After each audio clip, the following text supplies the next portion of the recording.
turns out that if you don't charge it within 2 days, it'll further ruin your battery, and then you do have to replace it. And that's what I did. I forgot to charge it a whole weekend.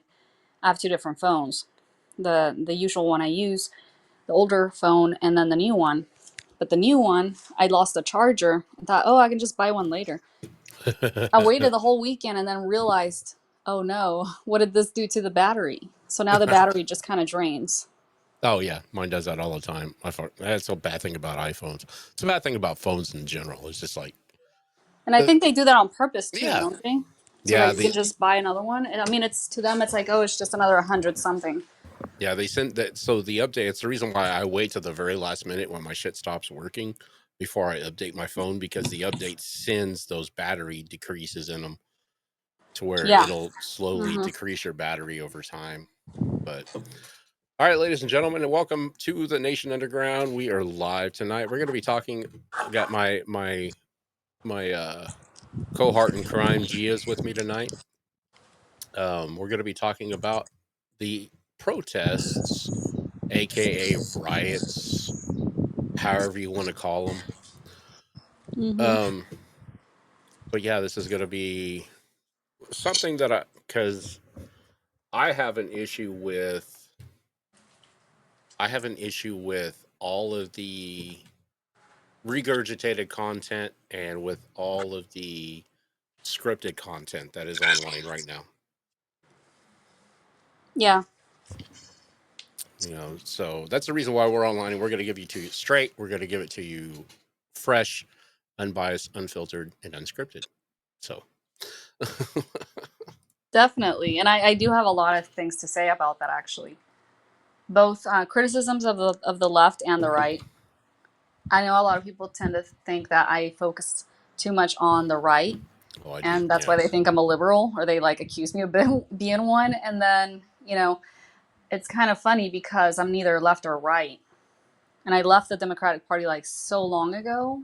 I want to say over a decade, maybe a decade and a half, Well, see, around that time. I don't think people understand that. I don't think people really grasp, especially the younger generation, because the most people you hear from is like the younger generation.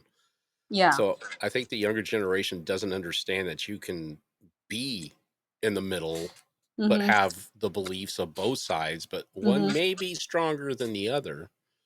But Yeah, and that you can agree and disagree with both sides. Like it doesn't have to be one or the other. yeah, and I think I think that's what you know. So I'm from a generation to where they said when the internet first came out that it was going to be the death of us. I really do think it's going to be the death of us. Yeah, it could be.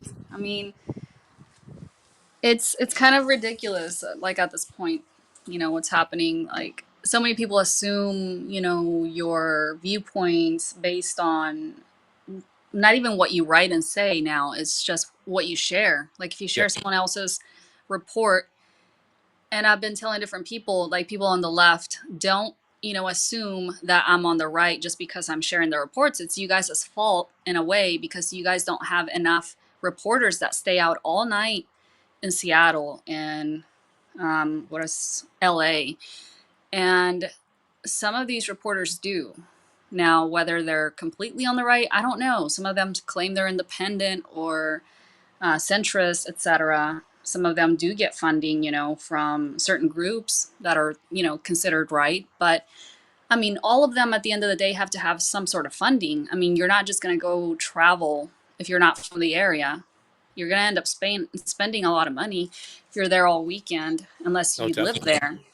Yeah, so somehow some of these influencers that have a lot of, followers, either they're self-monetized or they sell some of their work. And a lot of the people that I've met, like I was mentioning earlier, the reporters, that are semi-independent or freelancers, they still have to make money. So a lot of them sell their footage, like their Yeah. photographs, their videos, their reportings. And then they make some of it, available for free when they post it on their pages, but the rest is actually sold so that they can be monetized, especially the ones that like have a family and stuff.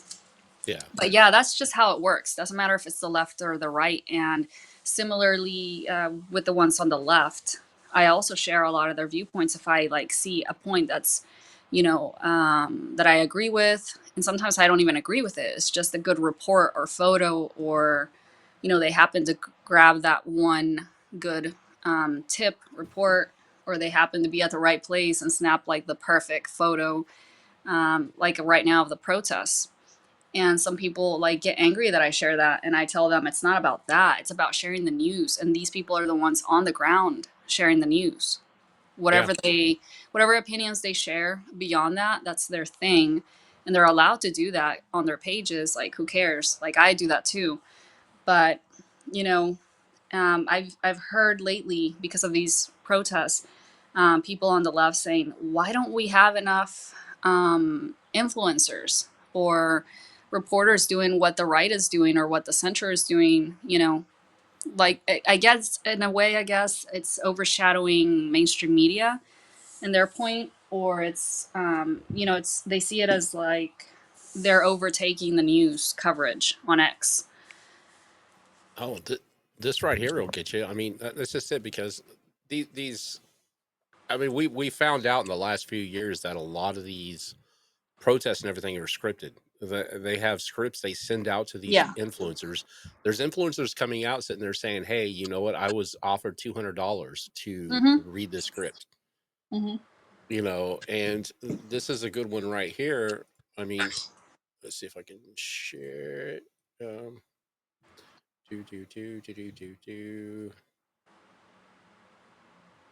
Where did it go? Oh, that's not what I wanted. Sorry, I'm brand new to podcasting, so no. It's okay. Like, I wouldn't be able to figure that out myself. But Yeah. yeah, and there's also, I've seen some, like, I think it's Craigslist that's going around, like screenshots of Craigslist offering, or someone posted something on Craigslist offering like thousands of dollars to protesters that, have military or police background, meaning that aren't afraid of clashing with police if needed, or with National Guard or FBI, whoever's out there, Yeah. countering the protests. Um, I did see that. I don't know if it's legit. I did share it. Sorry, I didn't mean to hit the volume. Um, Is that TikTok? yeah, this is the TikTok one. This is over that. So we have these bored individuals, which I love them because they have the time to do it. They Yeah. go through all of these feeds from TikTok to Instagram to X and everything else, and they find these influencers, and uh, they find them to where they're basically saying the same thing. I mean, they might change a couple of words, but they're still the Mm-hmm. same thing. So there's a lot of them that Interesting. are saying the exact same statement. Oh,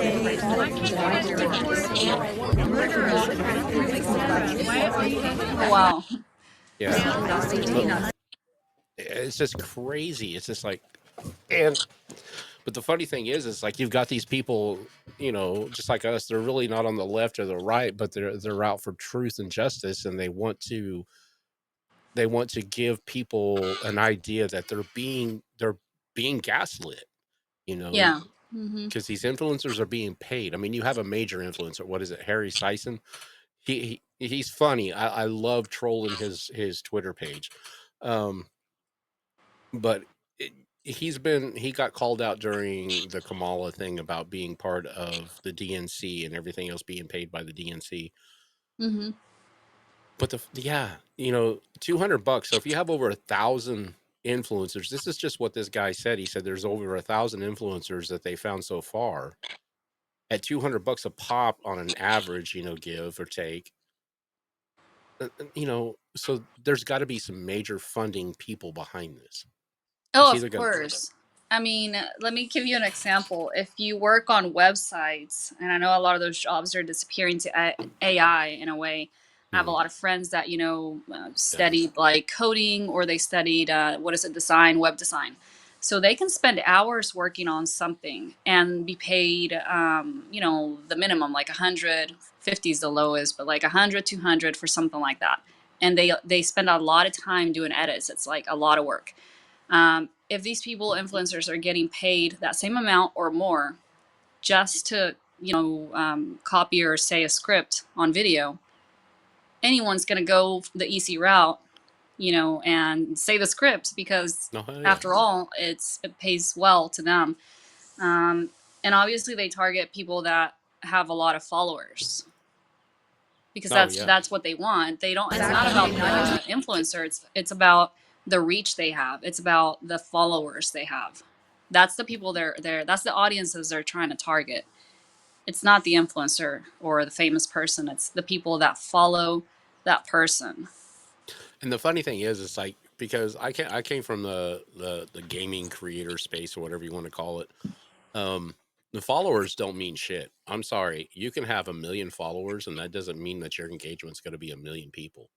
Oh, that too. Yeah, that's another thing. That's true. Um, but for the ones that have like an organic or what's considered an organic reach, like non-purchased followers, Hmm. non-bots, whatever, that's who they try to reach. Yeah.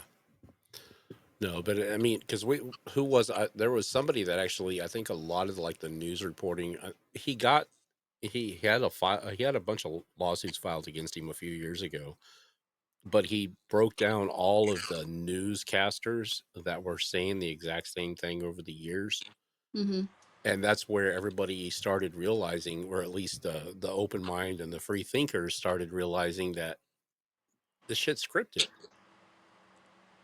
Yeah. You know, so it's just like, how can you believe? You know, that's one thing. It's just like I have people on the internet. I was talking to somebody, a good friend of mine actually, that you know sit there, and every time I bring something up, they're always sitting there saying, "It's just like, how can you say that? Because I don't feed into this. I'm not. I don't. I was not one that was brought up on TV or I mean, I was brought up on TV, but I wasn't like glued to the TV set. I Yeah. wasn't glued to the internet when it came about. I was fascinated by the internet, but I wasn't glued to it. So I'm not. I don't have. I mean, I do admit there is sometimes I get on a TikTok roll and I know it's like really drawing me in because I can go through 15, 20 minutes on TikTok and not realize it's been 15 or 20 minutes. Yeah. So, I mean, that's what these algorithms on these platforms are designed to do. Oh yeah, it'll give you more of the same. If you Yeah. like, if they notice something that you're into or that you're intrigued by, and they're like, here's more of it, and here's more of it. I noticed actually on TikTok because I hardly ever use it other than to post every once in a while, and then I'll like check my friend's feed, and I don't even have that many followers or friends on there because I don't use it. But I'll go through it really quick and like like some of their stuff, their posts if they like my stuff too, and just in general. And then I try to log out. But if I start interacting with the home feed, which is what they feed you, then it gets addicting. And I'm like, no, and like you said, time goes by, and then, oh, like you just spent 30 minutes scrolling for no reason. I also noticed that they're showing you some kind of a reward system, and I know Meta Yes. apps that has this too with their videos and stars, whatever. But the one on TikTok actually rewards you for watching stuff, which is Yep. insane. Like, and then that shows you like a store. You can use the points to buy like Chinese stuff, right? Like the stuff you would find at Dollar Tree, or that Yeah. you would find on Temu or whatever it's called, Yeah. stuff like that. So I found that interesting that they want to hook you that way. Like the more you use it, you'll get to, buy some of the cheap stuff. And I'm sure they still charge you for shipping, Oh yeah. obviously. Well, and then But yeah, also it's you've got interesting. these people sitting there trying to buy TikTok. I've seen, because that was one of the things that was like trending on TikTok today. Because I keep up on all the trends because you have to like go through all these platforms and see what's trending. Hmm. But so that's what was kind of trending today, was the fact that somebody is like offering $50 billion or $50 million or something like that to buy TikTok. But the Wow. thing is, they don't understand. Yeah, you can buy the platform, but BitDance has been very adamant they're not going to release the algorithm Hmm.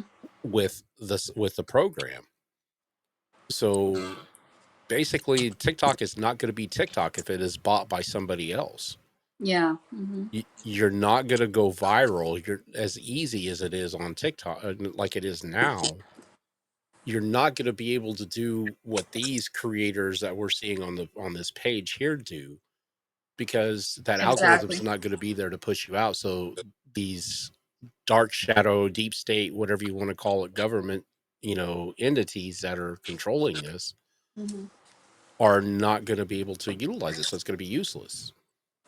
And TikTok's interesting because I mean, I don't use it enough, but even if I did, the content that I put out there is probably not that relevant to what they want to see Yeah. unless I did it often enough. Like if I stick to Ukraine, that I've noticed gets me a lot more Yep. views because it's not a shadow banned. In fact, the medic that I was mentioning that I met in Ukraine, her page blew up. It's like really huge on TikTok. Hmm. She's even bigger there than on X. I also have a friend that's a singer, and she told me she used TikTok to grow her Instagram page, even though she did pay to help it grow like organically. That alone wasn't enough. She said, I used TikTok for that. And then I have a cousin that's on TikTok. His page got big, and all he does is like promote dancing and art and stuff.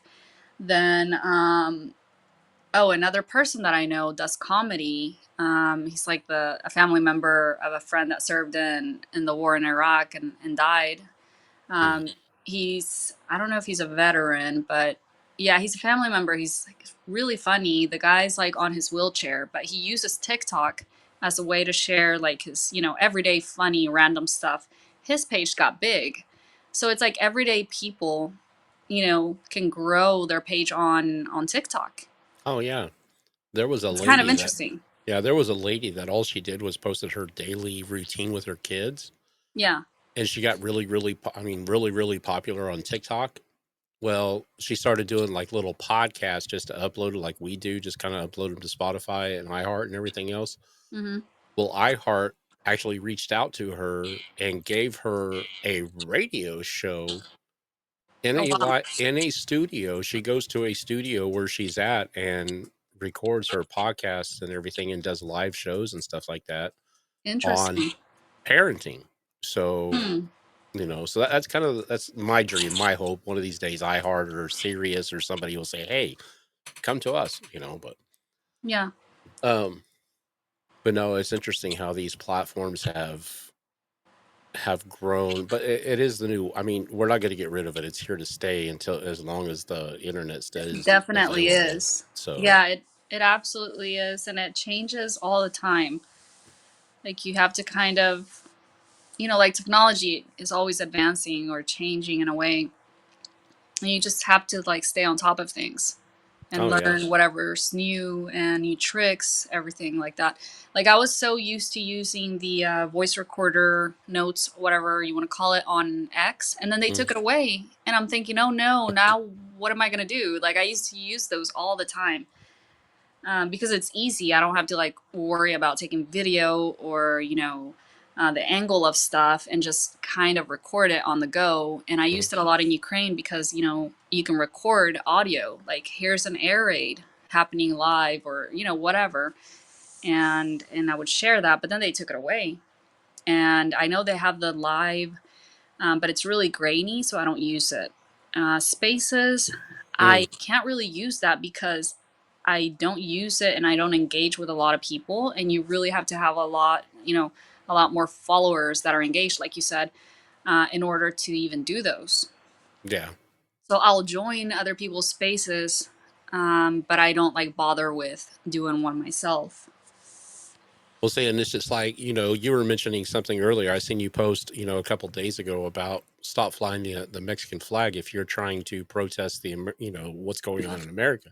If you Yeah. want to be, and that's what everybody kind of, I seen that, and it's just like all of a sudden, it's just like it really started to resonate with a lot of different people because now they're saying that they're saying Yeah. even the people that are like in charge of the protests, it's just like, so fly the American flag. Why are you flying the Mexican flag for these Hmm. protests? Yeah. If you're it does not make sense, but that's what the script calls for. These Hmm. people, these major, so basically the way the, if you guys aren't familiar, which I'm pretty sure because I've never been a part of a protest, but I've like deep dived into them and talked to some people that have like coordinated some small ones. But they create outlines. You know, this is what you need to do. These are the materials you need. A lot of Mm-hmm. times they provide the materials for you, like the flags, the masks, you know, and everything else, you know, the banners or what you need to write on the banners. Um, so yeah, I mean, everything you see now, because it's a viral moment. And that's the reason why we were talking about how TikTok and everything else was, is because it becomes a viral moment. And that's how the algorithms brainwash you. They brainwash you into thinking that shit is a lot worse than what it is, and they give you they brainwash you with their narrative. They want you to believe, and then you know it goes, and then everybody. Then you have all these paid influencers that just all they do is repost the same. I have so I had to stay off of Twitter. I'm not on Twitter as much because of all of the regurgitated content that is on there. Yeah. I cannot find an original post anywhere anymore because all the influencers that I follow, they post basically they just copy and paste the other person's post, and it's crazy. Yeah. Yeah. And even if they do, genuinely report, they tend to add their own opinion to that Mhm. report sometimes, like if they're left or if they're right, instead of sticking to what is actually happening, Yeah. at the protest and actually taking people's interviews. Or at least a few. I've noticed a lot of the influencers and reporters now kind of do their own commentary or they stay silent and record what's happening. That's fine, especially if there's violence and chaos. But if there isn't, they should really try to get to know the protesters. I mean, that's Yeah. what I did the first few protests that I joined, and it was peaceful, at least here in the Dallas Fort Worth area. But that was a couple of months back. Things have changed since then, and now it's not technically peaceful. It's turned into police shooting at protesters, protesters shooting fireworks at police, and on and on. People being detained, shot at. Yeah, it's crazy. Seattle, like putting their own bonfires. I call it bonfire, but to them, it's like destruction of property. To kind of, I don't know what the point of it is. To be honest, I know it's to get attention. I know Seattle has like the Antifa groups, they have the Proud Boys. There's always a clash with them, so it's nothing new. People think that it's, because of the anti ICE deportations. The reality is, Seattle has always had these types of protests that get violent and they put the little fires, in the square or in the middle of the street, whatever. I was living in Seattle for a while because my family was there before, my mom was there. So yeah, it's a common thing, especially like with the past BLM protests. Seattle's kind of known for that, and so is LA. For that matter, LA has its own history of violent protests. It's nothing new. Yeah. No, and it's just like this. I mean, some of these things that you see on TikTok, you have people like this gentleman. See if I can share this. So you have this gentleman right here that, you know, he's a, This message goes out to all you. See you next Tuesdays. but he's an American. Did it right. Was looks like he was in the military. I don't know a lot of his background, but he's got a military picture. It looks like him in the background. Mm-hmm. Um, so you know, he served his country. He did everything else. You know, yeah, he's got the MAGA hat on. I'm sorry. Yeah, I do believe. I'm one of these. I do believe like the MAGA is. I mean, everybody has them. I'm not gonna say cultish, but it's an organization type thing that everybody surrounds themselves from. And It's I'm its definitely, it's its own little club. yeah, and I'm definitely not MAGA. I don't associate myself with those clubs. Um, I believe in some of the things. Like I said, when people, because just like you, I get said that I'm left or right depending on what I post, and I'm like, Mm-hmm. yeah, a lot of the stuff I post, it's like it's not the fact the matter. I'm trying to say I'm conservative, but it's just like open your eyes and look what's happening. It's happening on both sides, but it's Yeah. it's more radicalized on the left than it is the right, even though there are some radicalized MAGA protesters, or MAGA people, but right now we're seeing a lot of liberal Democrat, Yeah. because the Democrats are the ones that are instigating it. I mean, if you look at it, you look at like all the politicians, all the the big mouth Democratic senators and stuff like that. Mm-hmm. They're the ones that are instigating to go out and basically say, don't, not in so many words, but they're saying you don't have to pay attention to ICE, you don't have to do this, you don't have to do that, and that's a bad thing. But this dude here, I thought was pretty cool. I've seen a lot of his stuff, and he speaks a lot of truth. Hmm. Let's see if I can play it. In LA, New York, and you future see you next Tuesdays who's gonna be protesting on June the 14th with your stupid no kings bullshit. Do y'all realize that y'all have managed to fuck off all this hard work and dedication done by immigrants who came here legally from Mexico, that love America, cherish America, respect America, appreciate America? They came here looking for a better future and a better way of life. And while doing that, they were also destroying the narrative that society has toward the Latino community. And then here comes you, entitled fucks. Doing the stupid bullshit you're doing, you fucked off all of their hard work. At the same time, the narrative that society had toward the Latino community, you just validated it with your stupid bullshit. Have you seen the videos of the actual Mexicans who are here legally who don't stand with what y'all are doing? Some of them are even saying, I know that pendejo. He lives in LA. He was born in LA. His mom was born in LA. His grandpa and grandma weren't. He's never been to Mexico, but he's out there waving a Mexican flag. Like, you can't make none of this shit up. And you guys call me the traitor? You call me the sellout? You're the one destroying your own fucking community, baboso. You're the one that... So yeah, I mean, this is most of his videos. He really tears into all these, and it's true. Yeah. I mean, it's 100% true. It's just like, Well, you want to hear something funny? To be honest, my grandfather, like, who I once in a while discuss politics with, um, he just randomly out of the blue asks me, "What are the protests again? About?"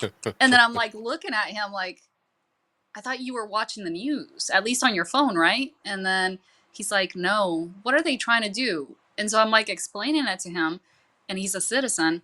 And then he just like has this blank stare, like, oh, okay. And then he's like, well, like he seemed confused, right? Like he didn't know what to say really. And then my grandmother, I have discussions with her all the time. So I told her about it. And she's like, yeah, I don't agree with like violent protests, like God bless them, whatever, if they want to go out there and do that. She said at the same time, I think that a lot of the deportations are unfair, as far as like the way that, migrants are being treated, the ones that don't have a criminal record, because she is for deportations of those with a criminal record. Like, if you're part of a gang, if you're involved in trafficking, if you have murdered, raped, etc. So she's more like a centrist in that sense. But it's funny to me that my grandfather just kind of looked at me like, well, what is this again about? So even though like I'm heavily involved in all of this and reporting on it, yeah, and in reality, this guy's right, because I was telling my grandma, a lot of the migrant workers, they're not out there protesting, and that's what pisses me off about the right influencers saying everybody on the streets protesting is illegal. Like no, really, it's like what this guy said. They're the sons and daughters of maybe migrants, or maybe like way generations back someone was and undocumented, right? And then eventually their grandparents parents became citizens, and then generations after that, or their own generation was born here, and maybe they have or maybe they haven't visited Mexico, and they joined this cause and now they're waving the flags. Then there's the people that are, not related to the cause necessarily, like your Antifa groups, right? Which is mostly whites and blacks, mostly whites, to be honest, like the liberal or far left side. And I've never before seen them support, the cause of like undocumented people and migrants. So it's kind of new to me and kind of interesting to witness them suddenly supporting, like they did with BLM. I'm personally not a fan of Antifa. I'm not against them completely, but I'm also not for them because I remember they did the same thing during BLM.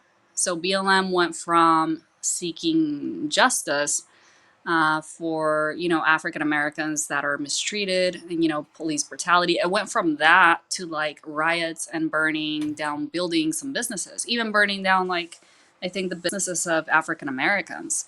So there's like a fine line as far as protests, and I've had some pushback from other journalists and activists telling me, "Oh, I think you've lost sight of the of the goal, right?" As Mexican American, I'm like, "No, I haven't lost sight of the goal. Like, I want reform to be done. The reality is, neither side will do it because both sides have political agendas. Both sides benefit from cheap labor, and both sides want the votes. So they promise." Deportations on one side, and then the other side promises reform. Neither side actually does what they promise, is just to get more votes and to Oh stay yeah, in power. That's the reality. yeah, and that's one thing people got to realize. It's just like if they're paying attention to a politician, that's the whole problem right there. Yeah. So yeah, I mean, as far as the protests are concerned, and I've been trying to say this to different people, but majority are like so brainwashed they don't even want to listen. The reality is the undocumented people, migrants, illegals, whatever you want to call them, um, they're out there working. Like they don't care about the protests.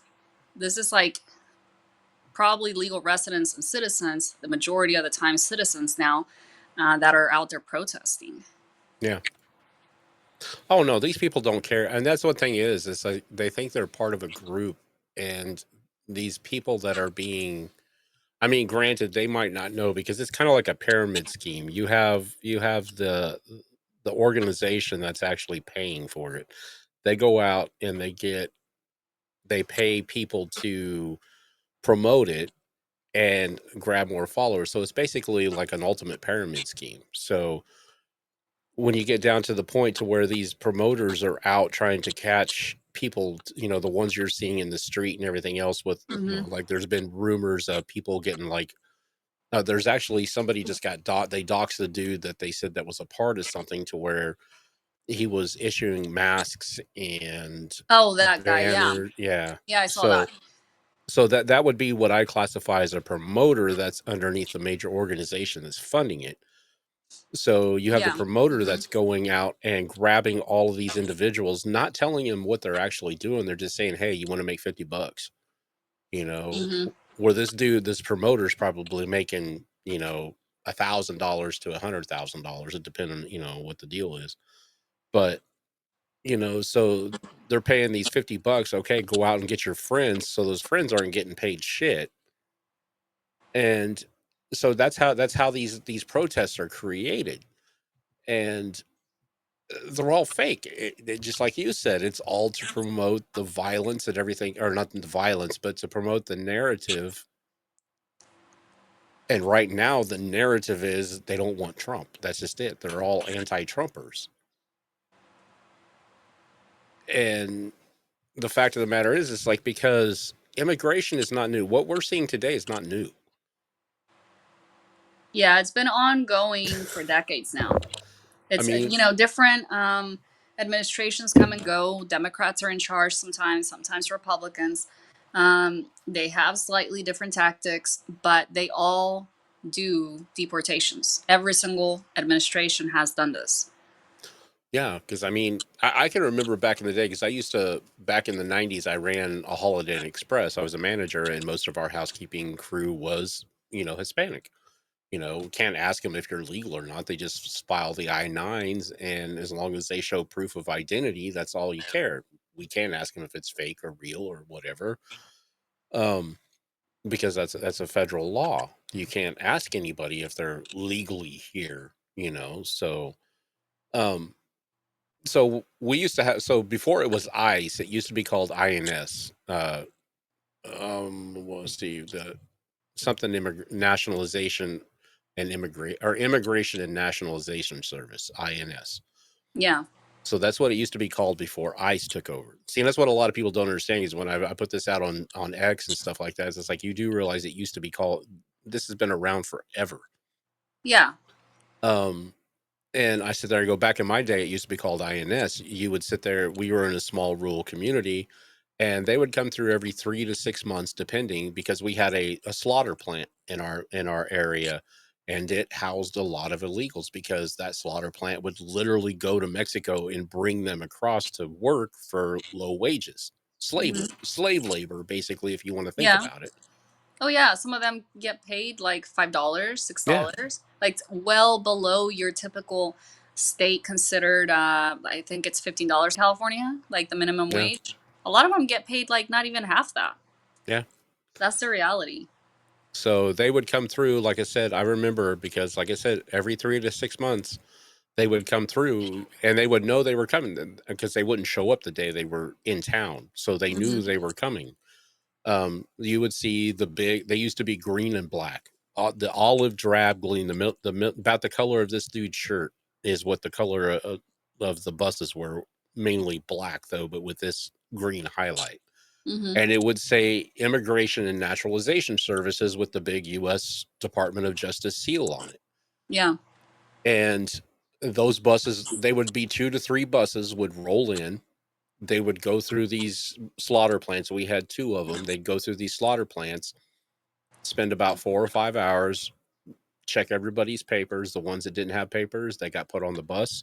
They shipped them to the transfer station in Colorado Springs. Colorado Springs, they flew them back to Mexico. Yeah. And And what? Yeah. Good. it's nothing. I was just gonna say, because now they're complaining about like the labor roundups. It's like, those things have been around forever. This is nothing new, people. What is new though, and I do want to highlight the slight difference under this current administration, is the fact that Trump likes to show off a lot of what he does. He likes to publicize it. Yep. That's why we're seeing a lot of what is happening, with the deportations, the way they do them, etc. One probably slight difference here too is that the agents have, masks on, that they're Hmm. covering their faces. And I know that bothers a lot of people. I haven't seen that before. I don't know if like certain groups, like what are they called, ATF, FBI, do that maybe, or SWAT teams. I don't know if they do that. I've never seen border agents cover their faces because I used to see them around San Diego. Like they would just casually drive around. And I mean, like in the city, not even near the border, just around the square, they would drive around.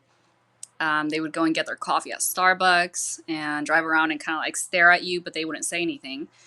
And back then, I would just smile at them like, you want to ask me my status? Like, I'd have to be ready because when you live in a border area, Yeah. that's what happens. They can ask you if they want, but majority of the time they just leave you alone. Same thing with the police. So I lived probably like less than half an hour, maybe 20 minutes, I want to say, from the border itself, but from San Isidro area. But yeah, a lot of the agents, they had, like you said, the green uniform. It was like dark green, and this is over a decade, what I'm Yeah. remembering, recalling here. But it was dark green. They had their hat and everything. Their typical ICE or border CBP. A lot of the trucks said Yep. CBP on it, and it was like a black and white or mixture of those two colors, and then their green or dark green uniform.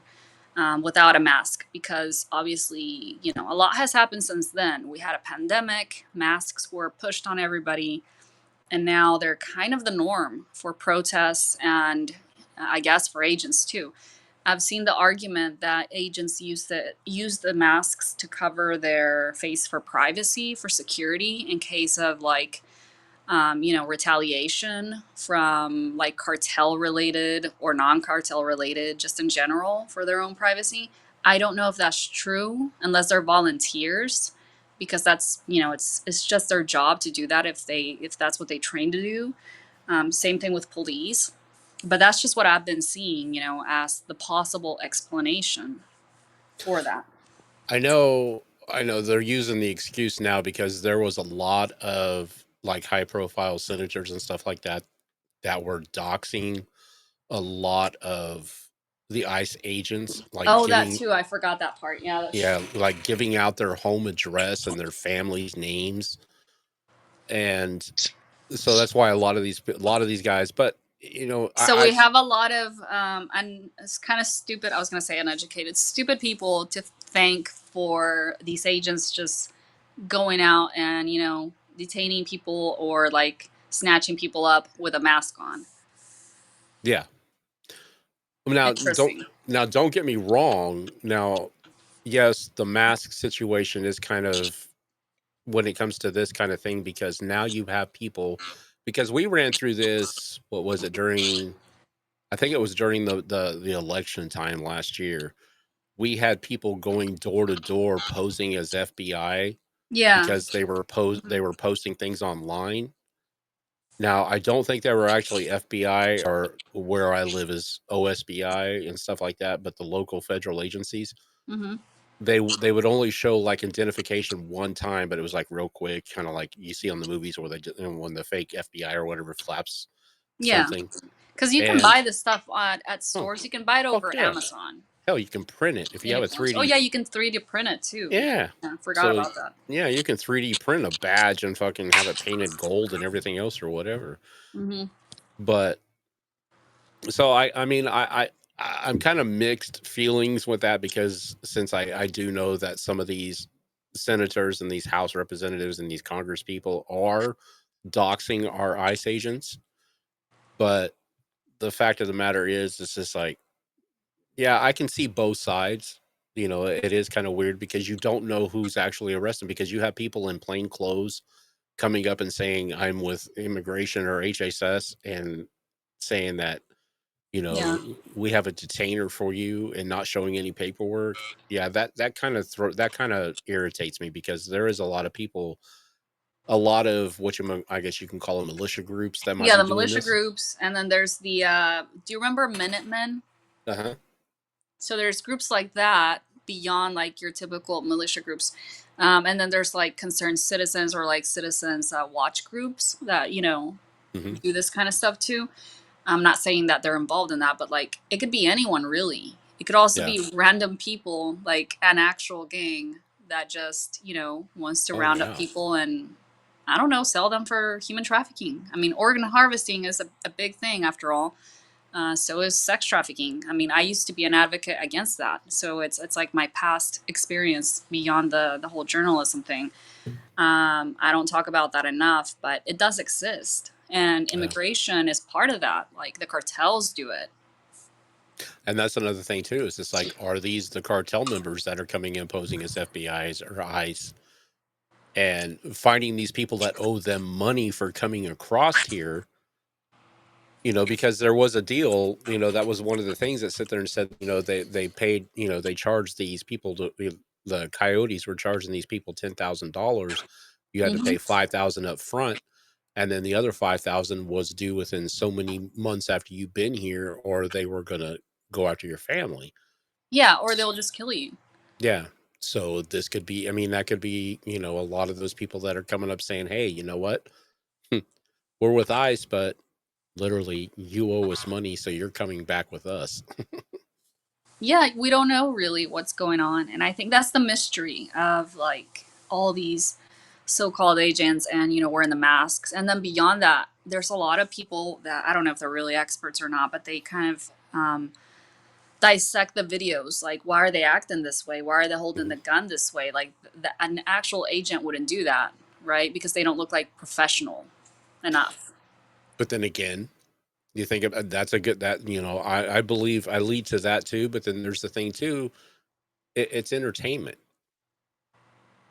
So who's to say? I mean, like I said, I'm one of these people laugh at me all the time because I look at old movies, back in the day when things weren't like Wag the Dog. Wag the Dog is a good thing if you want to realize how how realistic a government agency can hire a movie studio to create something that will make you believe it's real.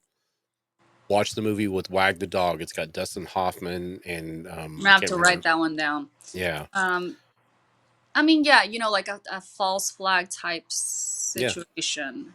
It's possible, but then again, we're seeing this across different states. I wonder though if anyone's bothered to kind of put that together and compared it where it's happening the most.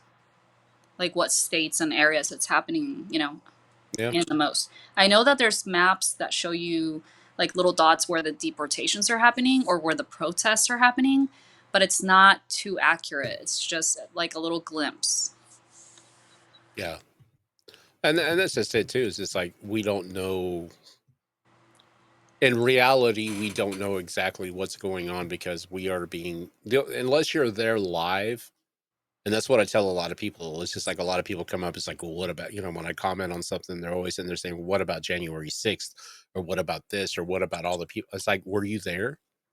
Did you see it?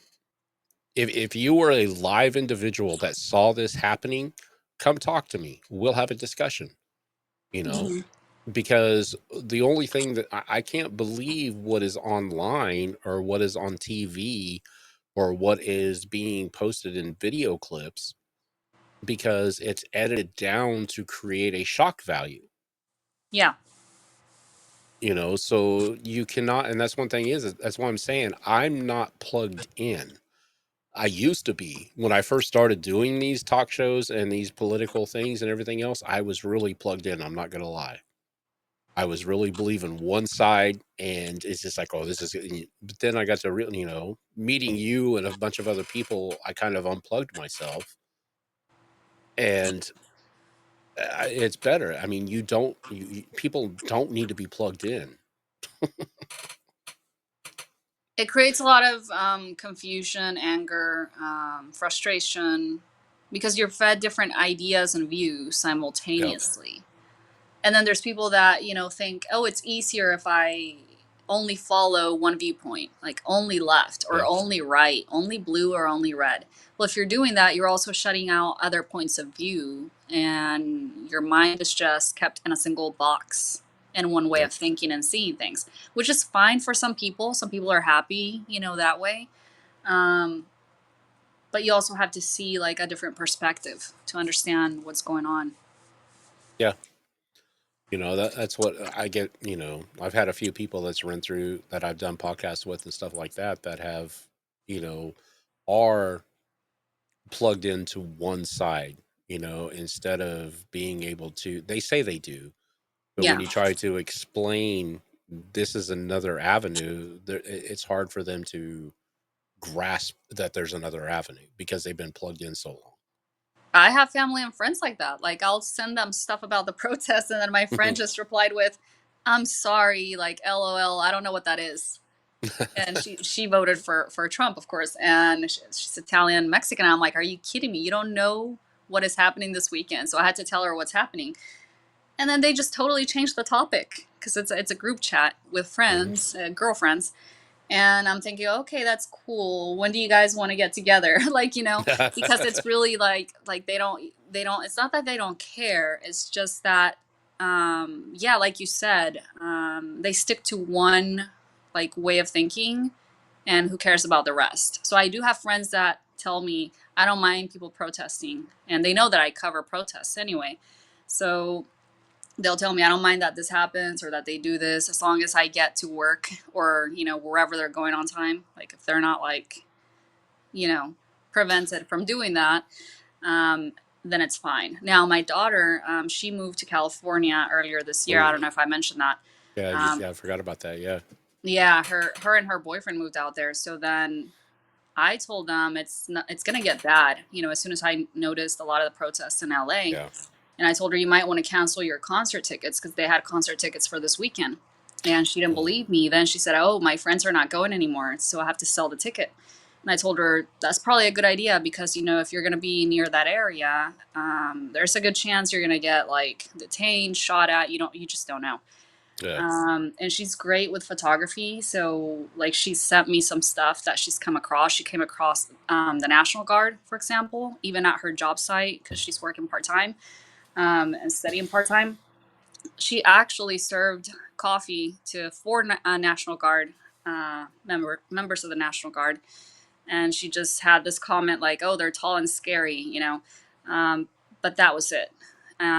Then it started to impact her work because she told me, "Oh, mom, like they're cutting my hours because of the protesters, Wow. because you know the owner of the shop doesn't feel safe with all the because they're right in front of the square or the downtown area in Santa Ana where the protests are Mm. happening." Oh shit. Yeah, and then on top of that, they live just a couple of blocks from there, like around that area. So they got to hear all the different bangs and shooting back and forth. She told me today, like National Guard was kind of blocking their section, like where they go to, you know, where they're living.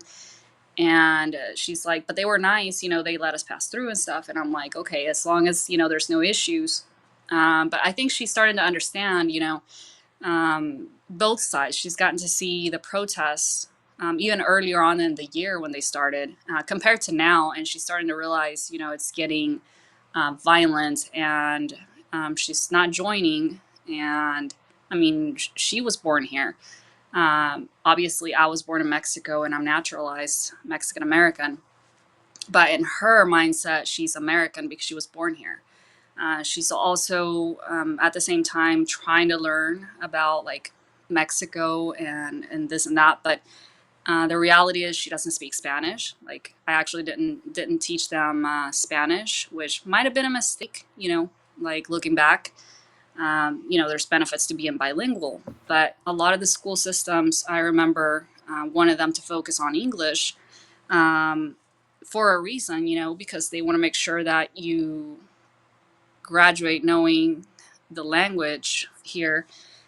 Compared to now today, I have cousins that speak English, but also speak it like halfway, if that makes sense, like the smaller cousins. The reason for that is the schools here are teaching both languages or even just Spanish altogether at some of the schools. I don't know, maybe it's because of the population, or just, you know, because a lot of migrants are moving here. And so they just speak that language instead of English. So, yeah, it's kind of interesting to witness that, you know, with people that were born here versus people that, you know, like this guy was saying, that weren't. Um, what I'm trying to say is like people that were born here and don't necessarily subscribe to, you know, what's being pushed right now, and then people that weren't born here and either like me, like I would say I went far and beyond assimilation to the point I changed my legal name. Oh Like wow. if you knew my legal name, you'd think it's a white girl. Like that's how far I pushed it. And a lot of people tell me like, how did you get rid of the accent? Because you know I wasn't born here. Like I came Yeah. here literally as a kid. Um, my answer to that is tough teachers. Obviously, I spoke a little bit of Spanish like at home and stuff, but yeah, you have like two groups of people like in the U.S. and a lot of the conservative crowd will probably, you know, tell you that people that like assimilated and don't feel the need to like wave the Mexican flag or the Venezuelan flag, whatever other flag, when they're protesting for migrant rights. And then there's everybody else that didn't assimilate completely, or like the Chicanos, which are, yeah, they're American, they speak English, etc. They've always been here, and they consider this, you know, like their land because obviously, you know, they've always been here. Hmm. But at the same time, they didn't let go of their heritage, right? Like the Mexican culture and whatnot. So they have their own kind of way of seeing things. And those are the ones that you see protesting the most, especially in LA. Oh yeah. Yeah. Well, and LA is, I mean, like I said, a good percentage of LA is Hispanic and Yeah, it Latinos is. and Yeah. different, you know, different cultures and stuff like that. I mean, LA and New York are basically the same, except for New York has a lot of the old generation, like Italians and the Irish and all that. They have a lot of those, but yeah, LA has a lot of the Latinos, the Hispanics. You know, the one Hmm. thing you were talking about, like that, about the different countries. It's kind of funny because Claudia Schiffelbaum or Scheinbaum, the president of Mexican president, yeah. Mexico. Yeah, she okay, I did put it up there. So, she came out of, what was it, a week ago? No, it was last weekend. She came up sitting there, basically said, you know, not to back down, to keep going. She was basically enticing people Yeah, here in America to yeah. do that, and then I She guess said here I we're gonna just, mobilize. She said it in Spanish, vamos a movilizar, which means to mobilize. And I actually, it's funny you mentioned that because I asked my grandma, like, did you watch what this lady said? Like, oh my gosh, she just made shit a lot worse. Excuse my language. And no, my no grandma was language. like, I agree. Like, what was she thinking? So my grandma said, because I played the video for her to try to explain it to me. Like, what do you think she's trying to say here? Is she talking about the tariffs, like financial stuff, or is she talking about protesting? As soon as I played it in Spanish, my grandmother actually said, oh, she's telling people to protest. Yeah. This is my grandma telling me this. And my grandma's like 80 something years old. No, I mean, yeah, that's what everybody else was saying too. It's just like she's inciting people to keep protesting here. But I guess here, this one just came out here not too long ago. I guess now she's backing off. She's changing her Yeah, she tune. knows she fucked up. She Yeah. did. That was not the right time to even say something like that, especially with like the protests going from like peaceful to like violent, right? Yeah. To being labeled riots instead of protests in LA. So it was definitely the wrong thing to say at definitely the wrong time to say it too. Yeah. I thought that was kind of crazy. It's just like, oh, you don't realize what you just did. You just created a federal shitstorm by doing that Not because only that, like because she's Jewish, I'm thinking, does she have another agenda altogether? she's Jewish. I guess I didn't Sorry, even put the. I just had to throw that in. No, now that you say that, the name, yeah, it doesn't fit. Yeah, it is Jewish. Yeah, her father, I read, I don't know if it's her father or her grandfather, was communist. So she does Wow. have communism in her genes. Wow. So she doesn't know what side she's actually on. I don't know what side she's on. That's what I'm I, wondering. I know she's highly educated. I know she like has all these degrees on like saving the earth and this and that.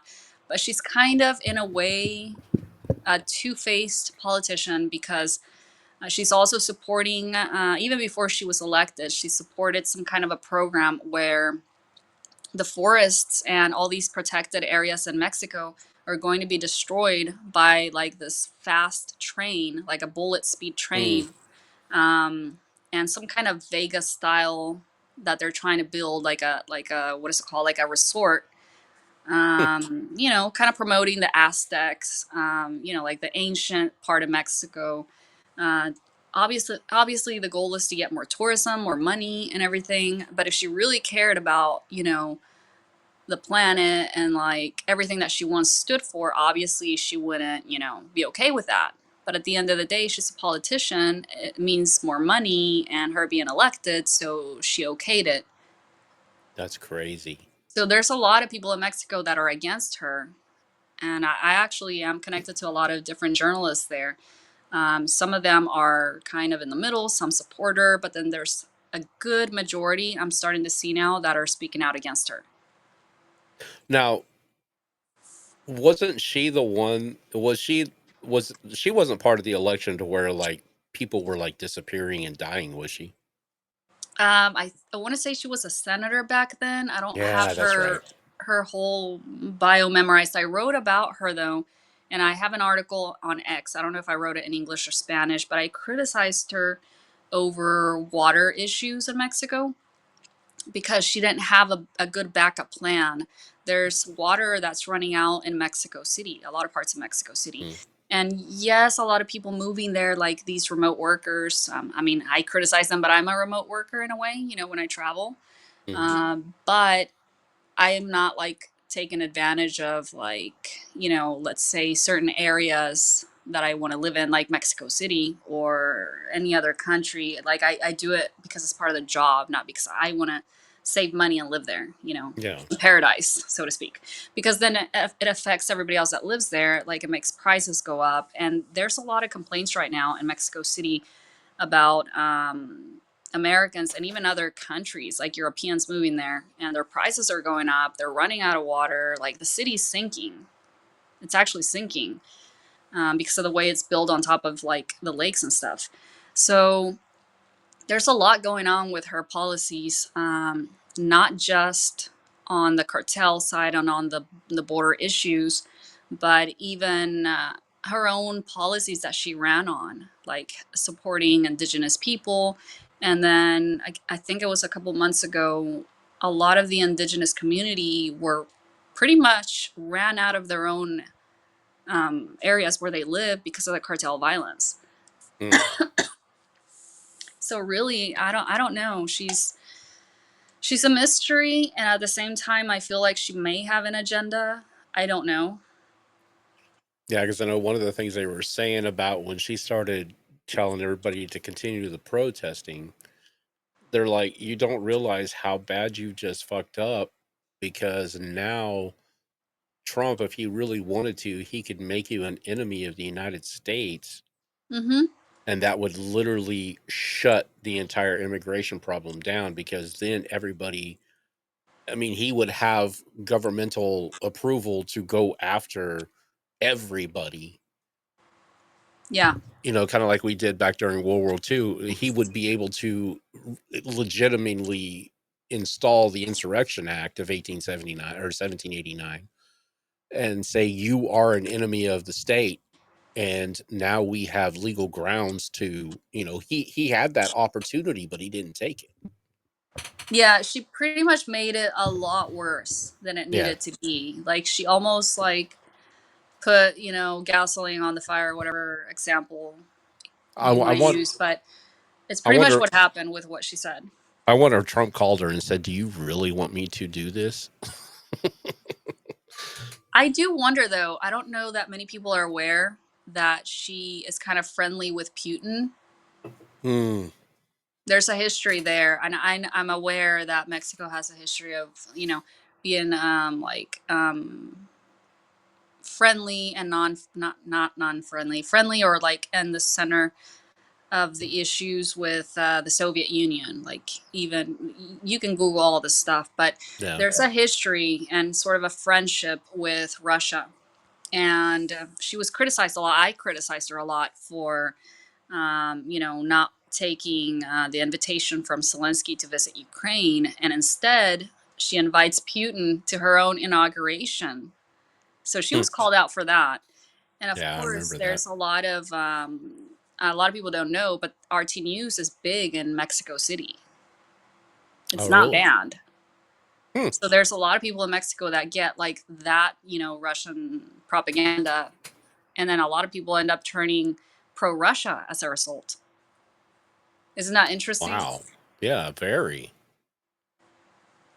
I mean, that Combine would that make, with China setting up shops in Mexico to build cars, and you have like a yeah. perfect combination of, okay, we don't care. Maybe that's why she doesn't care, about consequences, because after all, maybe Russia and China would back up Mexico. I don't know.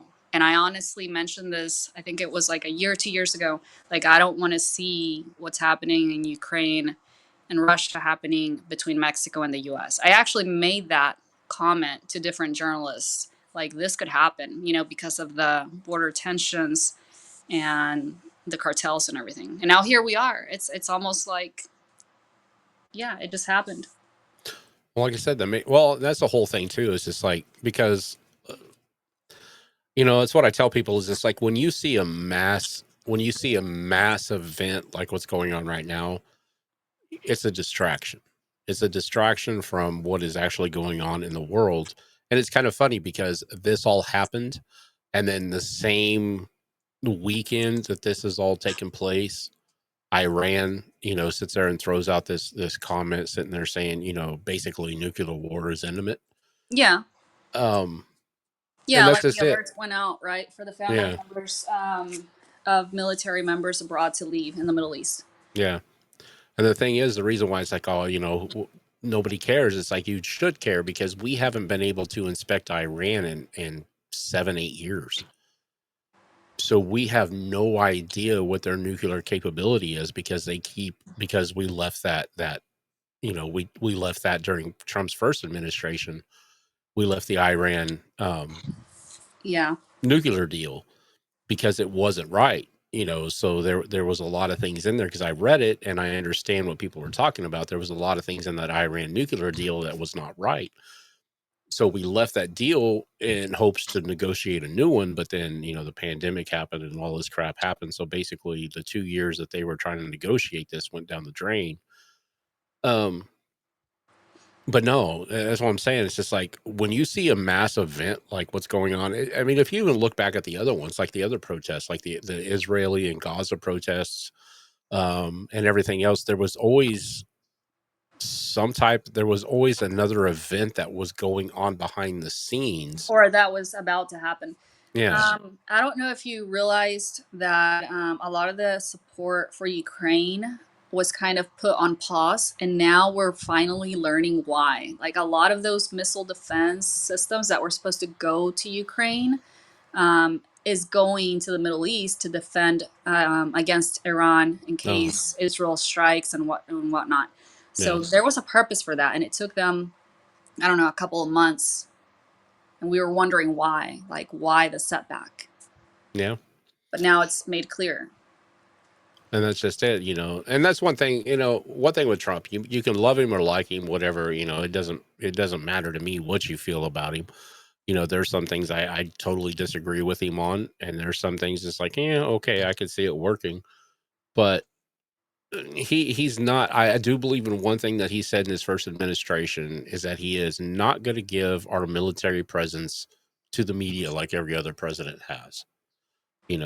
He's not going to tell you where we're going, how we're doing it. And because everybody threw a big fit, it's just like, oh, that the American people need to know.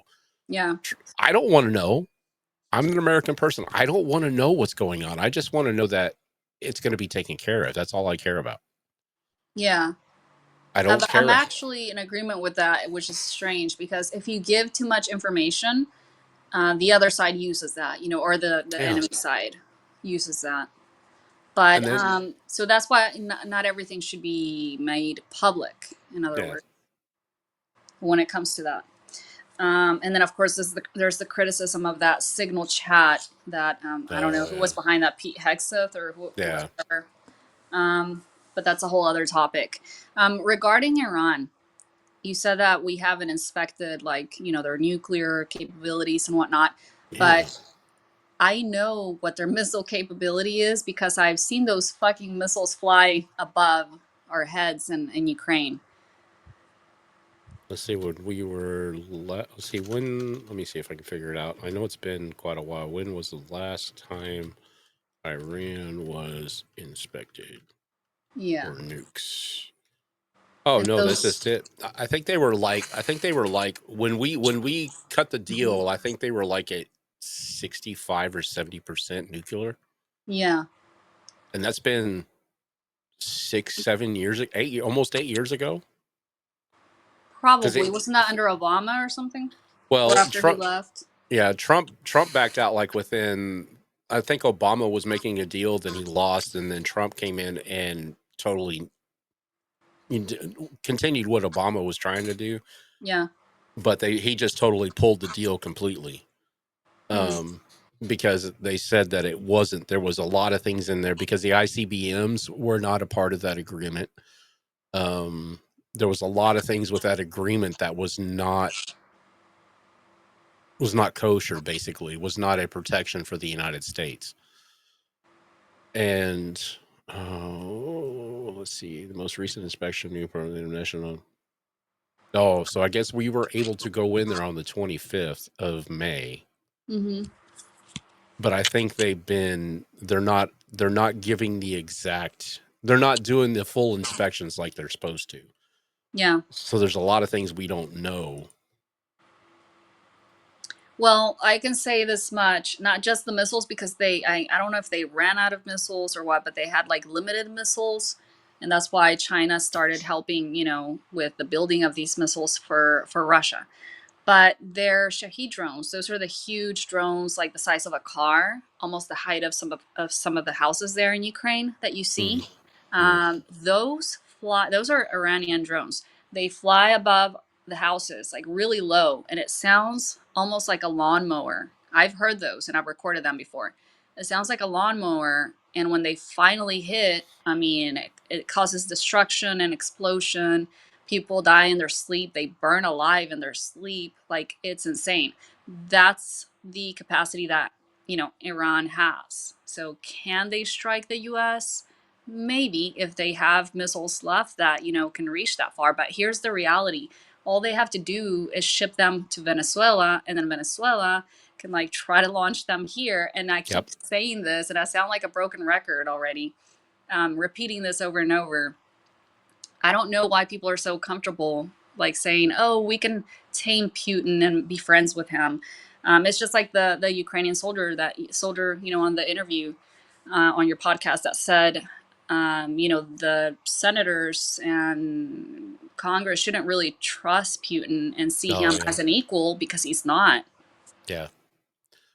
So here they said when they did the inspection in May, they said Iran is currently enriching uranium at 60% purity. That's just below 90% what they need for weapons grade. Hmm. So they're just right below weapons grade. Let's see. It says Iran. If Iran decided to break out, it could have enough weapons grade uranium for a bomb in as little as 1 to 2 weeks. And then include this and that in that situation. Iran actually made a deal with Russia. I don't remember exactly what their deal was, but let's just say that Russia will back up Iran if Oh needed. yeah. So Well, you have that element in there too. So it's not really just the Middle East, it's the Middle East and Europe. If it's bigger than just the Middle East. oh yeah. I've seen some people tweet today like, "Oh, we need to get this over with, and then we can focus on Europe and our issues." Like, no, if that explodes, it's like everything at once. Yeah, and Iran don't care. That's just the thing is, Iran don't care. They don't have nothing to lose. Yeah. They have everything to gain and nothing to lose because we've already taken everything away from Iran. We've sanctioned them. We've done this and everything else. So Yeah. we've pulled out of the oil industry for the most part and started using our own and things like that. So, I mean, we're not really dependent on Iran or Iraq anymore. I mean, I know them two are against each other, but Yeah. And but what's interesting? This is years ago when I was in Tijuana, like years ago, over a decade ago. I actually thought I saw a journalist that like covers a lot of the Iranian, for Iranian media. In other words, she doesn't have to cover her face or her head, none of mm, that. She's like one of those people that get to freely come and go, and rules don't apply to them. So she was at I want to say it's like a mall or a cafe at one of these like really nice elite type places, and she was about to record something. I remember there were people like putting on her makeup and everything. And at the time, I think I may have criticized her. I don't recall, but she did kind of like recognize me, and I recognized her, but I didn't like come up to her and say anything because it was kind of a shock to me to see her there, because I was thinking, what is she here for? That was my thought. And at the time, the caravans started to go through Mexico, the first caravans. So I'm now just recalling that. I'm not going to mention her name on here, but yeah. um, these type of connections are everywhere. They're in Mexico, like I was mentioning in RT News. Yeah, they're everywhere, and they make deals with people in government. They make deals with people in business. So Yeah, it's closer to us than I mean, it's a lot closer to us than most people want to imagine. well, and they got to realize too. I mean, back during prior to the Cold War days, back in the '60s, when Russia was putting nukes in Cuba, and ICBMs in Cuba. Yeah. those were never like fully dismantled. Yes, they took they took the warheads out, but they left all the machinery still in Cuba. Yeah. Mm-hmm. They left all the launch pads and everything else, all the launch vehicles. They're all still there. So all they have to be is just reattached with the nuclear warheads. Exactly. And they're doing the same thing in Venezuela. They're like sending a lot of their missiles to be like repaired there in Venezuela. Then they ship them back out to use it against Ukraine. That's the crazy part. So it says here, this came through on Twitter 2 hours ago. It says Iran has carried out a major preemptive. Israel has carried out a major preemptive strike on Iran's capital, Tehran, early Friday morning. So the instigation started. Yep. I thought they said they would wait a few days. I guess not. Yeah, it says the strike started around 3 a.m. local time, Tehran. Israel justification says Israel Defense Minister Katz called the attack a preemptive strike, citing intelligence that Iran had amassed enough enriched uranium to produce up to 15 nuclear weapons within days. You know, Wow. so now that, so basically they just put us into the beginning. I guarantee if we were able to see and if we knew, I guarantee we went to fucking DEFCON 3 like 2 hours ago. Oh yeah, and it wouldn't be too much of a stretch. I'm gonna get into conspiracies here. I don't like doing that too much. I do have friends that'll tell me later, what were you thinking? Why would you say that? Like, please stop. But here it goes. So this parade, the military parade that Trump is having on the Saturday, right? When we have the No Kings protest across the country, it wouldn't be too much of a stretch to think or say that perhaps it's related to the situation with Israel and Iran, because if, Iran attacks, or if they have China, Russia attack, obviously they would target the capital. Obviously they would target, specific areas in the United States, and you want military to be there already. Like, you want them to be present and ready. Like, why would you suddenly, have all this military presence? And look at the protests. Like, you have National Guard all of a sudden in all the different cities, and curfews. Next thing you know, it's martial law. So many things. If you put it together, it kind of paints a different picture. Yeah, I was right. We're at DEFCON 3.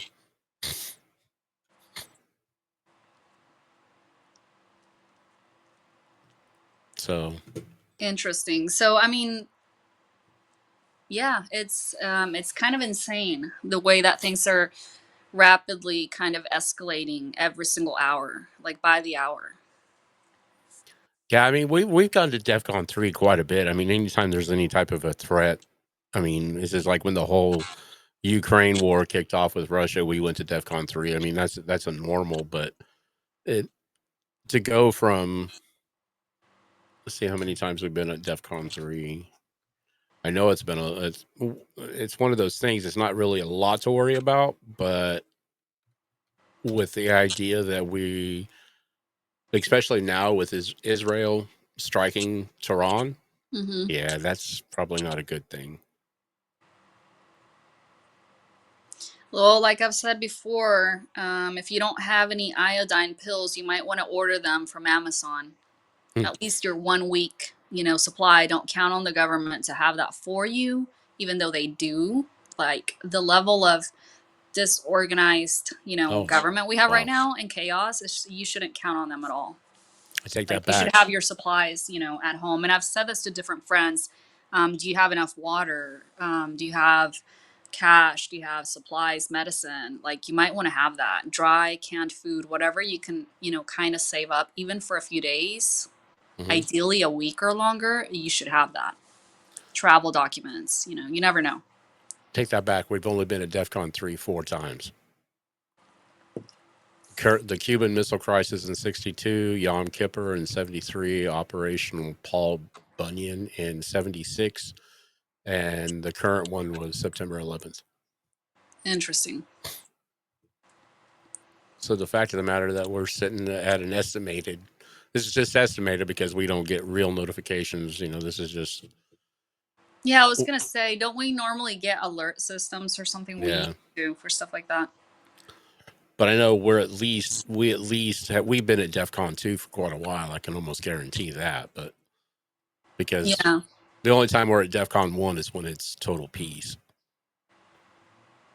But now I can see this being right about being at DEF CON 3, especially with the nuclear threat between Iran and Israel. Yeah. Because like I said, with the whole thing, you going back talking to, you touching on the point that,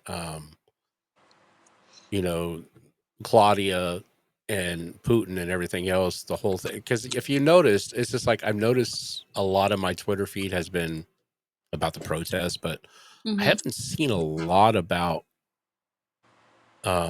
Ukraine. There's not a lot of stuff about Ukraine.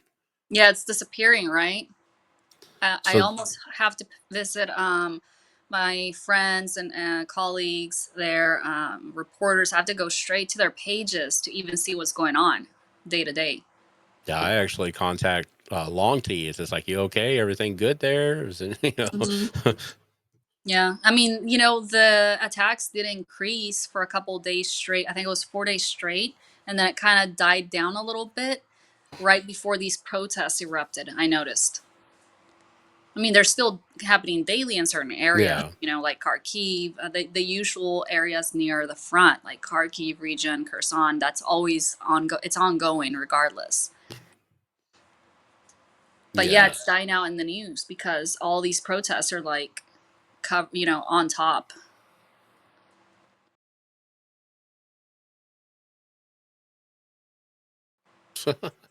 Sorry about that. That's okay. But I do have to. I'm I gonna do have to put this take out a. there now that we're like, now that all this is happening, but and maybe I mentioned this in the first podcast that you had me on, but I was actually asked to do a report on the connection between Mexico and Russia. Even though it's not news, like I mentioned, it's, part of history that this has existed.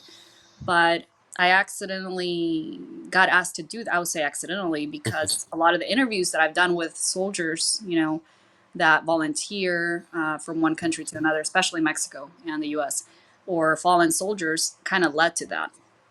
So I started getting like some threats online, like stalkers and threats Hmm. online on Yeah, I remember X you saying because that. of, yeah, because of those reports. And one thing led to another, and then I was asked to do this report. Now I was asked who was getting the report.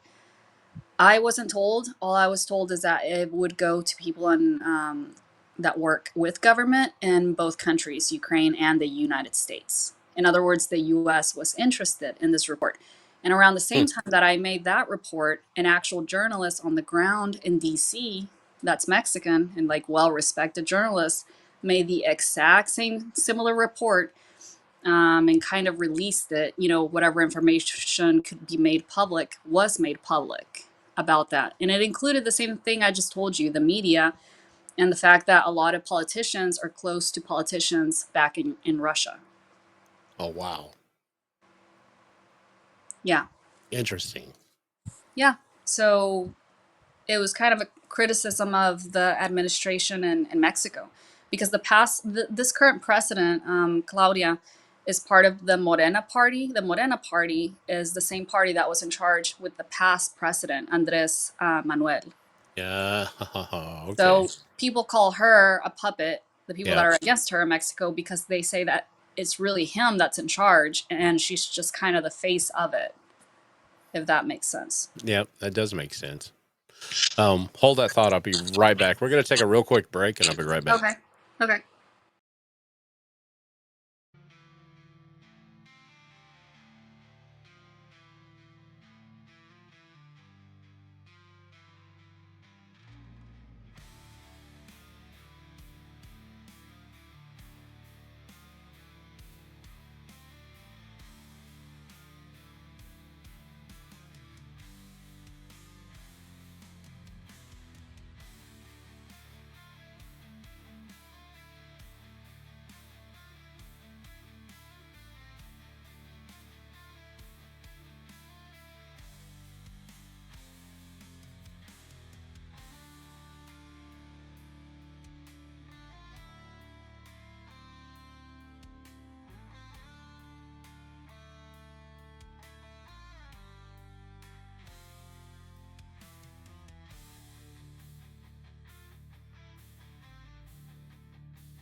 All right, ladies and gentlemen, we're back. Thank you. Yeah, I'm unmuted. Okay, thank you for waiting around for us. And yeah. Um Yeah, so if you look up that report that I was just mentioning, if you actually Google that, I don't remember the exact name of it, but it got so big that it was actually translated and reported in English. You might have done it in English too, but it was shared by a lot of media in the U.S. and even Ukrainian media about Mexico's ties or the current administration's ties to Russia. So Claudia is seen as pro-Russia, in other words.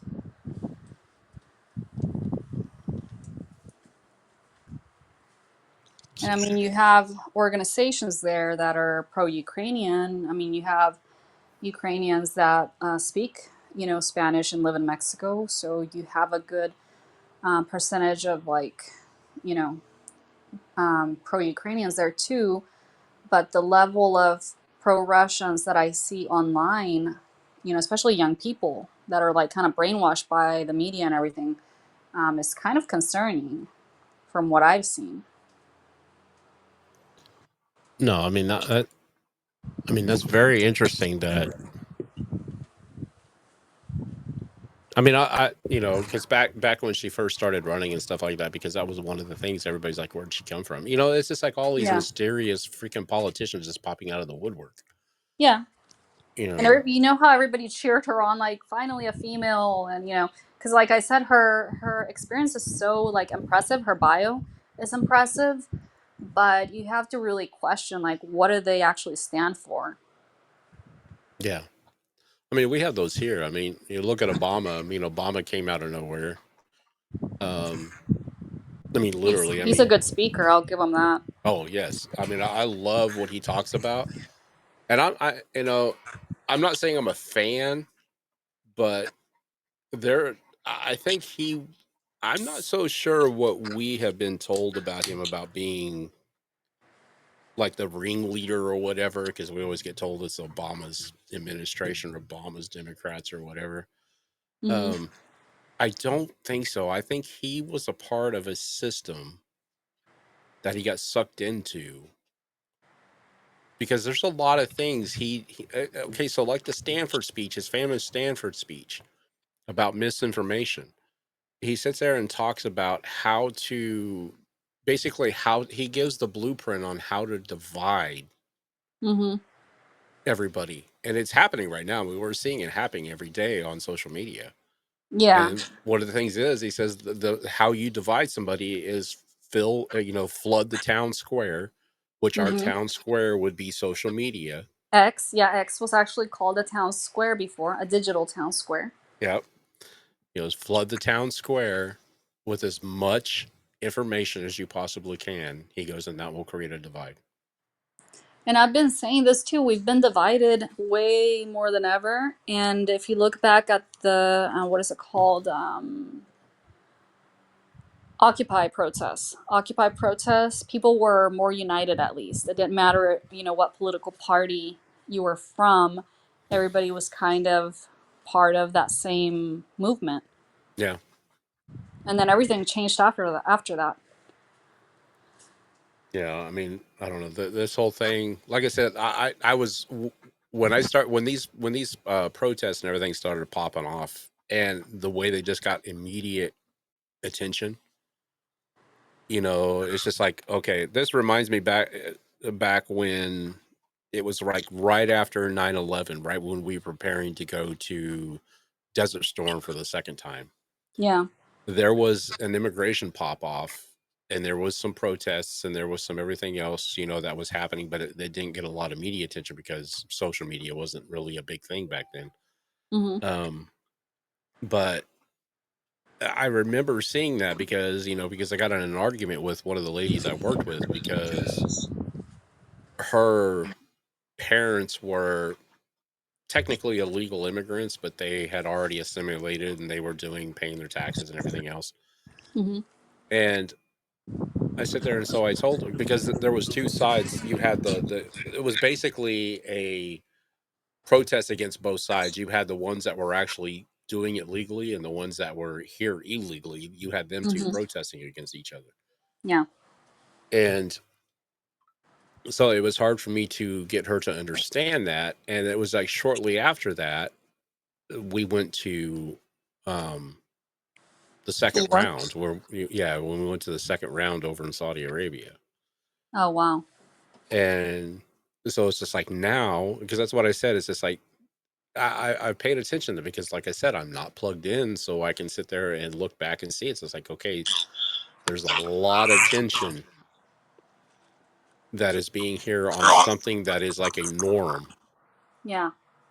So immigration, what I consider immigration, is a norm, because every president had, I mean, Obama had one of the highest immigration, or no, I'm sorry, Clinton had one of the highest immigration. I think it was like an even between, more and more I look at it, but they did more immigration reform than any of the other presidents until Trump. So, I mean, it's not nothing new, but the way that it's getting advertised and politicized, it's just like I sit there and told myself, it's just like there's something going on. There's a distraction. Well, and here in this area, Dallas Fort Worth, I got some tips on, I think it was Instagram. Like there's ice, in some of the neighborhoods in this area. So I checked it out. It looked legitimate. Like it had video of someone taking, the video on their neighborhood, and that would be the south side of Fort Worth, Tarrant County. And you could see ICE agents because she would like close up on the video, and you could see the ICE agents. Now, it made it seem like they were stopping by, different neighborhoods. But then I think it was CBP actually put out a statement through the city saying they, blew it out of proportion or whatever. They had a warrant according to them, and they were not doing mass deportations like in different areas like people were saying they were. So the same people that were promoting the initial story had to put out their statement. Um, I don't know if they got threatened or they were just told nicely to share it, but I was kind of surprised, like, wow, they're putting out a statement saying it's fake news, or not fake news, but it didn't actually happen that way. Mm. So that was interesting. But then again, this area here is mostly, I would say, Republican centrist, at least the Mm. leadership is. Now, Dallas is more Democratic, I would say. Yeah. Yeah, because I think that's where, what's her name, Jasmine Crockett, I think, is from that area. It's from like the lower Dallas area. Yeah. That's why you have the But bigger protests out there in Dallas. well, and that's just it too. Somebody made a comment, on X that I responded to. They're talking about, well, where's all the protesting in the red states? And I'm like, yeah, we have them here too. It's just they don't They're turn smaller. violent. Yeah, they don't turn Yeah, violent, they're and they're more smaller peaceful and they're smaller. It's a smaller concentration of people.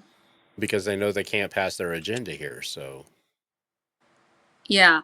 And a lot of the times, I don't know about Dallas, whether they have, what is it called, a permit to protest all the time. mm, Because I know they had one that was not planned the other day. And then my friend that's a journalist asked me, like, how are they organizing this? Was it random? And how do we know when the next one is? And honestly, I couldn't figure that out myself. Like I did a lot of research, and then I later complained to other people that are covering the protests, like, how do we not know when these protests are happening? If yeah, some of the larger protests are advertised on the websites and we know when they're going to happen and everything, but then the smaller ones, we have no freaking clue. And then all of a sudden, they're fighting with police, and then we find out about it, but on X. And then I'm like, I'm an hour away. I could have gone if only I had known about it, but there's no way to know sometimes. So how are they organizing it? And usually you have to have a permit to protest. yeah, If you don't, then, the police can ask you to leave, or they'll start, detaining people. yep. Well, and this is like with getting back on track with like the protests and stuff like that. So going back to LA, is just like, so somebody asked me, it's just like, do you agree with Trump putting in the National Guard and all this. And it's just like, well, the National Guard, yes, I agree with that because because of what is being, and this is the way I said it, is because what is being said by all these leftists and these propagandists that are out here pushing for, like when Claudia especially sit there and said, hey, protest, protest, protest. Yeah. Yeah, he was doing a preemptive, basically a preemptive setup that way to protect. Because so I did some research because I asked some stuff, and it's just like, so back in 92, because 92 was the Rodney King riots in LA. And so I asked, I go, was LA prepared and equipped for that? And they said, no, that's the reason why the National Guard had to come in and help. It's just like, okay, it's just like, so you having all of these politicians, even the governor of your own damn state, saying ignore ICE, you don't have to abide by what they say, and rising up against ICE. Yeah, I can see. It's just like if the National Guard didn't come in, if Trump did not put that fear, or that, not really fear, but everybody calls it fear mongering, but I think it was more of just like, it was a power statement saying, we're here, we're not going to do it. You're not going to you're not going to do what you did in 92. Now bringing in the 2-7, yeah, that was more of an intimidation by Trump. When you bring in an elite military force to do basic National Guard duties, yeah, that was a total intimidation, and I don't agree with that. Yeah, the Marines, yeah. Yeah. Yeah, because the 2-7 hasn't. The 2-7 is the one that took out. They're the ones that went through and did all the shit with Saddam and all these other ones during Iraq. There's their special elite force of the war dogs. They have a reputation for don't giving a shit. So that's what I'm saying. I think when they brought the 2-7 in, yeah, that was an intimidation factor. Probably like a final card. Yeah. But it's keeping everybody under control from what I've seen. I mean, it looked like for the most part, the looting and the burning of Waymo cars have stopped. Well, at least, yeah. I mean, not that I care about those cars. I don't. Well, and that's another thing that was funny about that whole situation. It's just like, I didn't see nobody reporting on it. Those are electric vehicles, right? They're all 90% of them are electric vehicles. I think they transferred their fleet over like the last. And aren't they couple of like years. owned by Google? So they're like the competition of Elon. Yeah. For Elon. But the thing is, they're electric vehicles. Yeah. So when you set one on fire, they're toxic. Oh yeah, I read that somewhere. Yeah, that they're toxic. Because I know back when they started coming out, a lot of like the major fire departments and the rural fire departments especially had no gear to protect themselves from those type of fires. So they just basically cornered off the area and let them burn. Because you can't put them out. Yeah. Because they didn't have the equipment. Now they have the equipment. Some of the major big funded fire departments have the equipment, but the rural fire departments don't. So you're sitting there there was at least 3 of them on fire. You can see the black toxic. So just for information, when you see a black cloud coming from a fire, it's toxic. If anybody that's ever been in any type of a hazmat situation or took any hazmat training or any type of chemical training, the black clouds are bad. Because that's why they say, like, when they burn tires, that's the reason why tires put off black clouds, because the rubber and all the chemicals in the tires, they become toxic.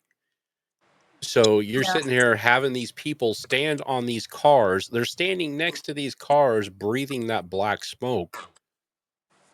I mean, they've got their handkerchiefs on, but that's not going to stop. That's not going to filter out.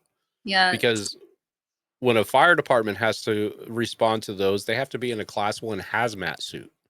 Yeah, even an N95 might not do much. No. So I was just kind of wondering, it's just like, okay, they're sitting here protesting over all these chemically burning cars. You can see the batteries exploding. That's what got me. Yeah. It's like you literally saw the batteries, because the big white puffs of shit that look like cotton candy or popcorn. Those were the batteries exploding. So now you have the batteries exploding, you have the toxic fumes, and these people are standing over these cars, breathing in those toxic chemicals. Which means they may get cancer later on, if not a Well, few and years later. yeah, well, I looked up so it's almost immediate. If you breathe in those fumes, it's almost immediate. You start getting symptoms like within the next 24 to 72 hours. Oh, wow. So it's like, I wonder how many of those people went to the hospital, or I would say if your loved ones that were out there, you might go check on them because they might not even be around anymore because that stuff will kill you. Wow. Interesting. So it's just like, that's one of the things. As I searched and everything else, there was nobody talking about those fucking chemical clouds. There was no fire departments out there. So basically, the mayor of LA, she knew about those. The fire department was not dispatched. So there was no medical presence. There was no emergency services around any of those vehicles. And then the reason Wow. why is because the fire department won't go near those without a containment area. That's very interesting. So that's one thing. It's just like, I wonder how many people have started experiencing side effects from those chemical exposure. That's irreversible, by the way. You know, if The you wait too journalists, long. right? The journalists or Yeah. influencers that were really close to the cars recording it too. Yeah, all those people down there taking pictures and everything else right up next to them. And it's just like, you all are crazy. So either one, it was a staged event, and though, you know, they made it look like they were, you know, literally, I don't know, it was kind of crazy because why was nobody talking about that? Nobody. There was nothing talking about the toxicity of that situation. Thousands of people, hundreds and thousands of people that were down at those protests were affected. Wow. You know, the businesses, the residents, everybody within a mile radius was affected from those clouds because the wind was blowing pretty good. You could see from by the clouds blowing. That's insane. Wow.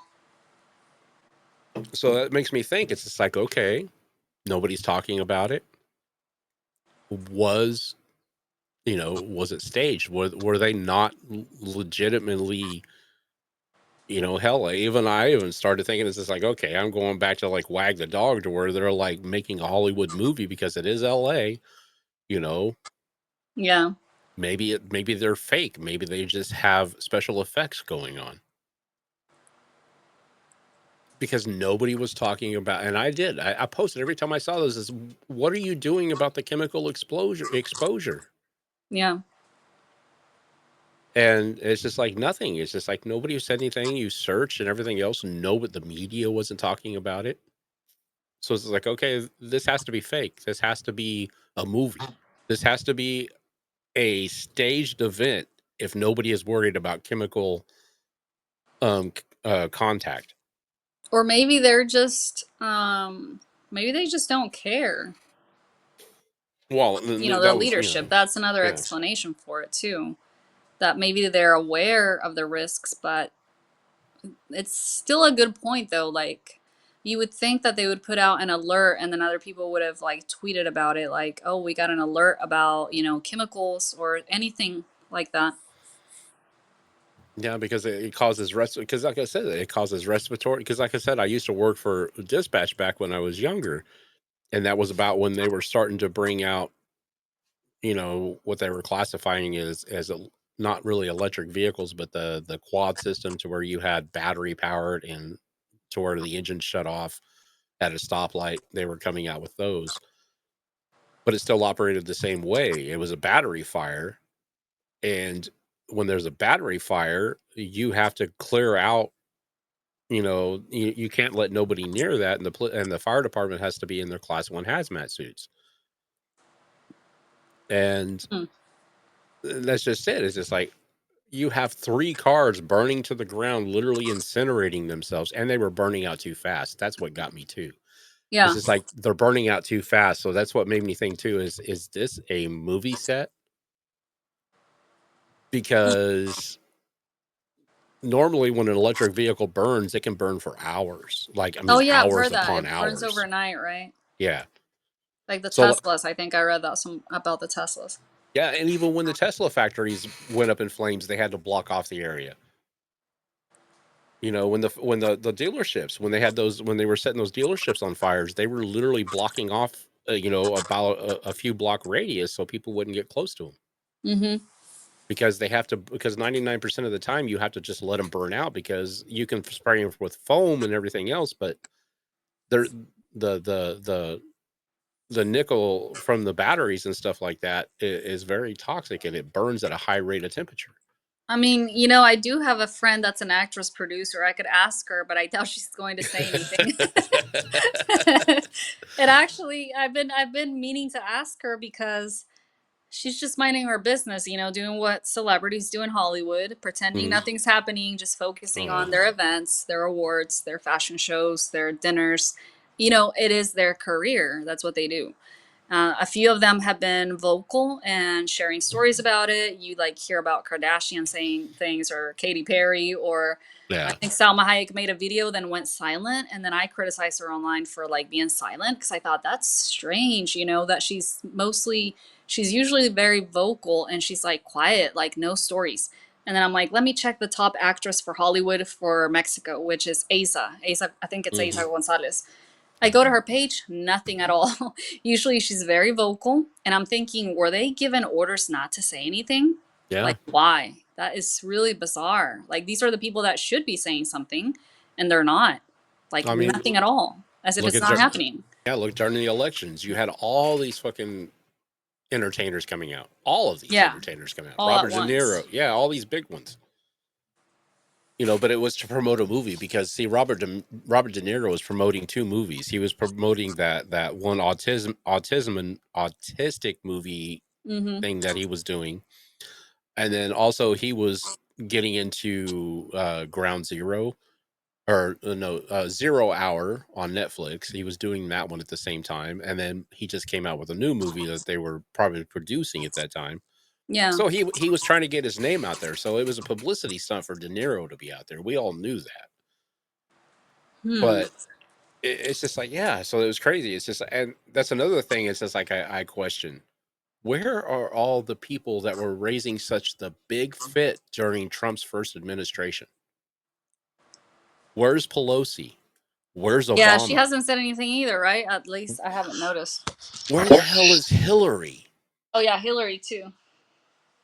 You know, where are all these people? I mean, even during the protests, I mean, now you're seeing them come up. You're seeing Elizabeth Warren and stuff like that starting to pop on. But where were they at the beginning of this? That was like their bread and butter, is to get involved in all that. Mm-hmm. And now you're starting to see Pelosi, now that they're being called out, because everybody's calling out. Where are all these voices that were screaming so loud during Trump's first administration? Yeah. And now you're starting to see him pop up. You know, I know Obama and his divorce, or supposedly divorce, or whatever the hell's going on with him and Michelle, um but it's just like, okay, so are they not wanting to shine the spotlight on them because they know Trump's gonna bash the hell out of them? Or is it all just one big ass freaking movie set? Because they're all entertainers. Hmm. That's a good question. You know, are we living a true life? I mean, I'm not saying we're in a simulation, which, I mean, I always believe we are, because this is kind of weird, but um are we living in one big ass freaking Jim Carrey movie with, you know, what was that, with the Truman Story? I Or are we living the wag the dog, because it's a political agenda, you know? Because if you go back, it's just like, that's what I'm saying. People, these kids don't understand the history. Like, I got into an argument about LBJ and everything else the other night. And it's just like, as soon as I told them, it's like, do you not realize the history of LBJ? Do you not realize how diabolical that man was? Because I always thought too, it's just like, nah, LBJ couldn't done that. Then after I started researching him and gotten into his history, it's like, oh my God, this guy is like a is like involved with the mob. You know, there's alleged rumors that he even had his own sister killed to shut her up so she wouldn't expose him to other people. You know, it's just like having your own family members allegedly killed, you know, to not to expose you and everything else. It's just like, so LBJ, and that's what I'm saying. These politicians don't give two shits about you. No, they don't. I've always known that about. That's why I left the Democratic side, by the way, because and it's a problem, I would say, with a lot of like elites and like mainstream media is part of it, and then so on. So if you're not part of their club, if you're not part of it, Mm. they'll accept you, like quotation marks, accept you. You can like do work for them, volunteer for them, do internships for them, but it's all free. It's not paid. Oh yeah. Not part of the accepted group. It's just like um, they'll kind of give you a role here and there, but it's not complete. And then you end up doing all this work. And I hear this a lot from activists. This group stole my work. Now it's Hmm. bill in Congress. I got zero credit for it. I have friends that were, their work was stolen, like their years of research. And then other people, in those organizations or in politics took that, idea or that bill, that text, and then politicized it and they monetized it or were paid for it, whatever. The same thing happened with Green New Deal that AOC became famous for. Oh Well, Jesus. my friend's the brain behind that, and she left the Green Party for that reason. Really smart girl, but I'm not gonna put her on her name on here.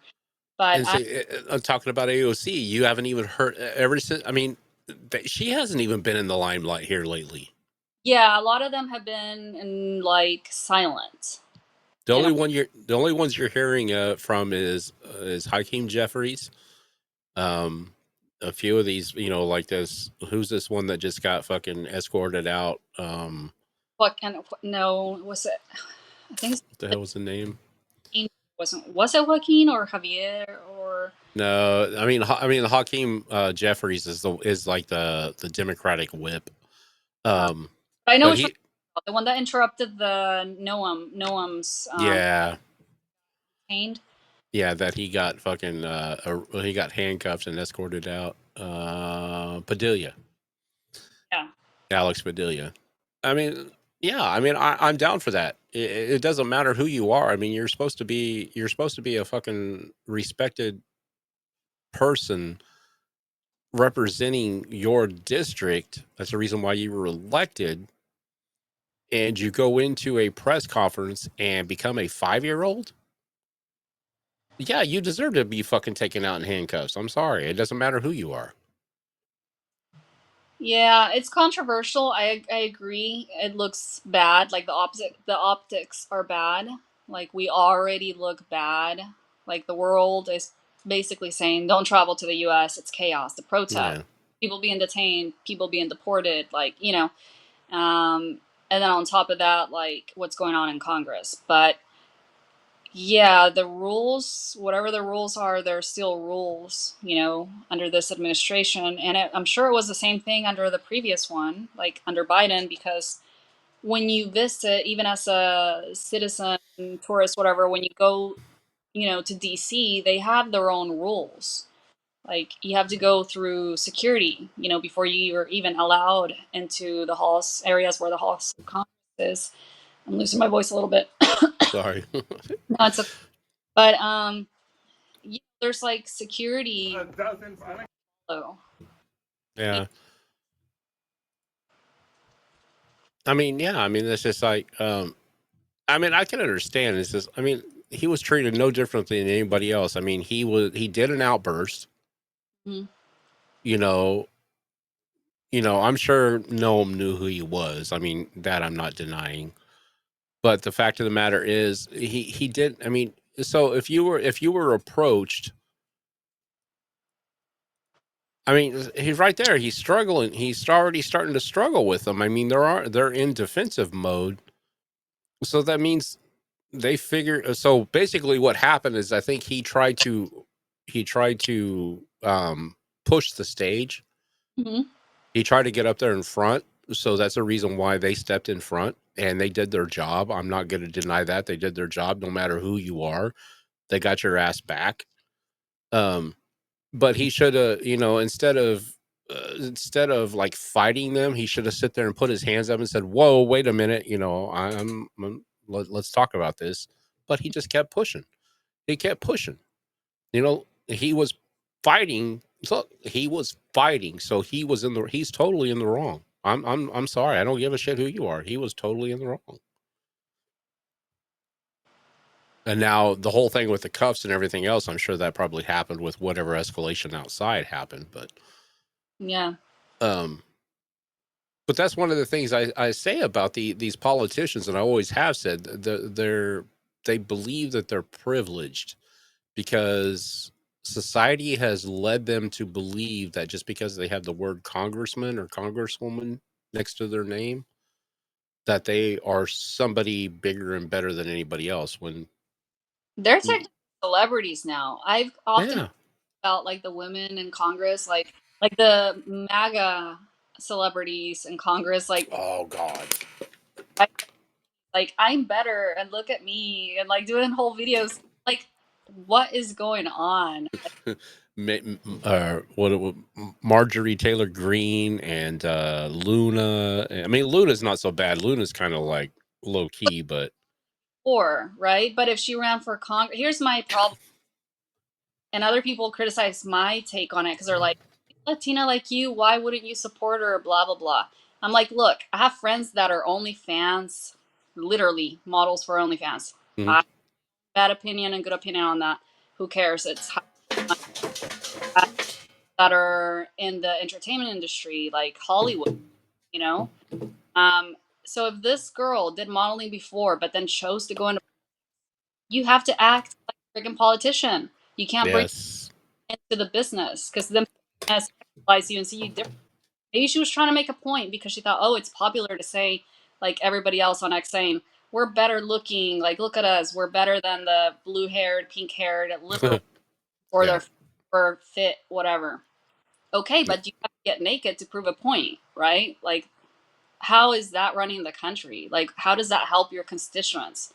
Is what I'm trying to say. I say that from experience because I used to do lobbying. Like, I was considering politics, and then I got disillusioned with it because I realized how corrupt it is. Mm. So I didn't. And that's what a lot of people do when they get into it. And I think that's like I said, a lot of these senators and everything else. I'm not saying there's a majority of the senators, of the people that run for House or some type of Congress or some type of elected official. They go into it with a good heart. I'm not going to lie. They do. There's a lot of them that go into it with a good heart. Yeah, there's a few good ones. I'll say that. Yeah, But they're rare. then they get into the system and they Mhm. realize that, you've got to kiss ass or you got to do this to, Yeah, but you got to kiss ass or whatever to, get recognized, So I mean, that's sad to say. Sorry. it's okay. But no. I mean, so Murky was sitting there saying, he was asking earlier about, like, what do you feel about the Florida sheriff saying, what the hell do you do with the same shit happened there? Yeah. I think he was talking, are you talking about what's his name that always, or are you talking about the sheriff that got called out for not, um, he was called out and almost fired by DeSantis for not cooperating with ICE, and then he turned around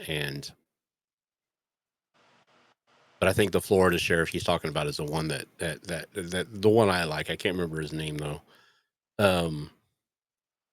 He's the one that sits there and does all the press conferences and saying you fuck around and find out type of thing.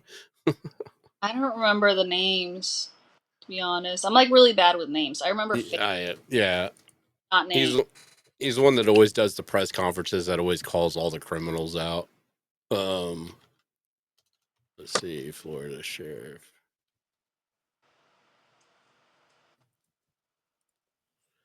Um, that's not the right one. But I know DeSantis was behind him this last time, and DeSantis was starting to laugh. He was laughing at what he was saying. Um,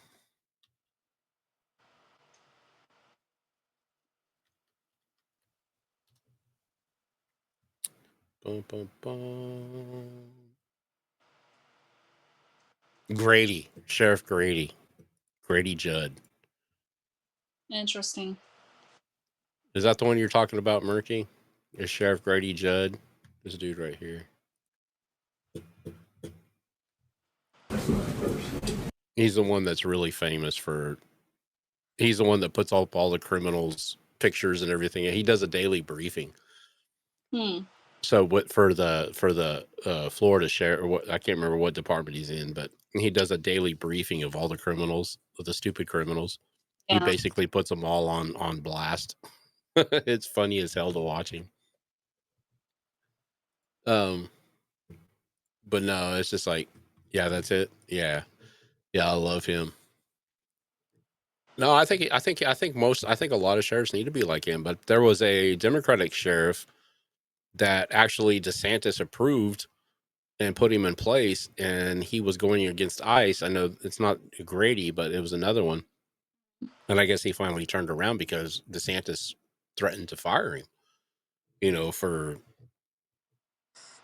for basically doing everything that California is doing. He goes, "We don't Yeah. operate that here." Yeah. So, I I mean, mean, I do think that, politicians, like you were mentioning earlier, um, whether or not, they understand what's going on, I'm sure they understand what's going on, but why are they being silent while others aren't is kind of a mystery. yeah, But people do notice that, their base does notice that, especially like the Latino community. They're going to see that, oh, they were just using us. And I've heard this from different people where they change political parties because they feel used. Like they just wanted my vote, but now they're silent, or now they're, nowhere to be found, and then they disappear. yeah. So I mean, that could be a reason why you don't hear a lot about Pelosi, because I don't think she's going to run again. I think when her term's up, I think she's done. I think her term's about up. I mean, hell, she's what, 80 years old? Yeah, I think so. She's up there. Um, yeah, she's 83 years old. So, and it's funny because you look at Pelosi. Pelosi's been she is literally a what do you want to call them? She's a lifer. She's been in politics for her entire life. She actually became famous when there was a picture right after JFK was assassinated. It was shortly after when LBJ became president. There was a picture taken with her, a young her, Yeah. and him together. Wow. And let's see. And that's what basically, because she was an aide, I think, for somebody. LBJ. Can't put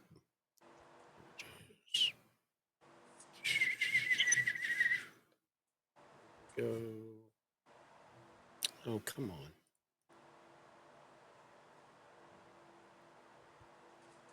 Do.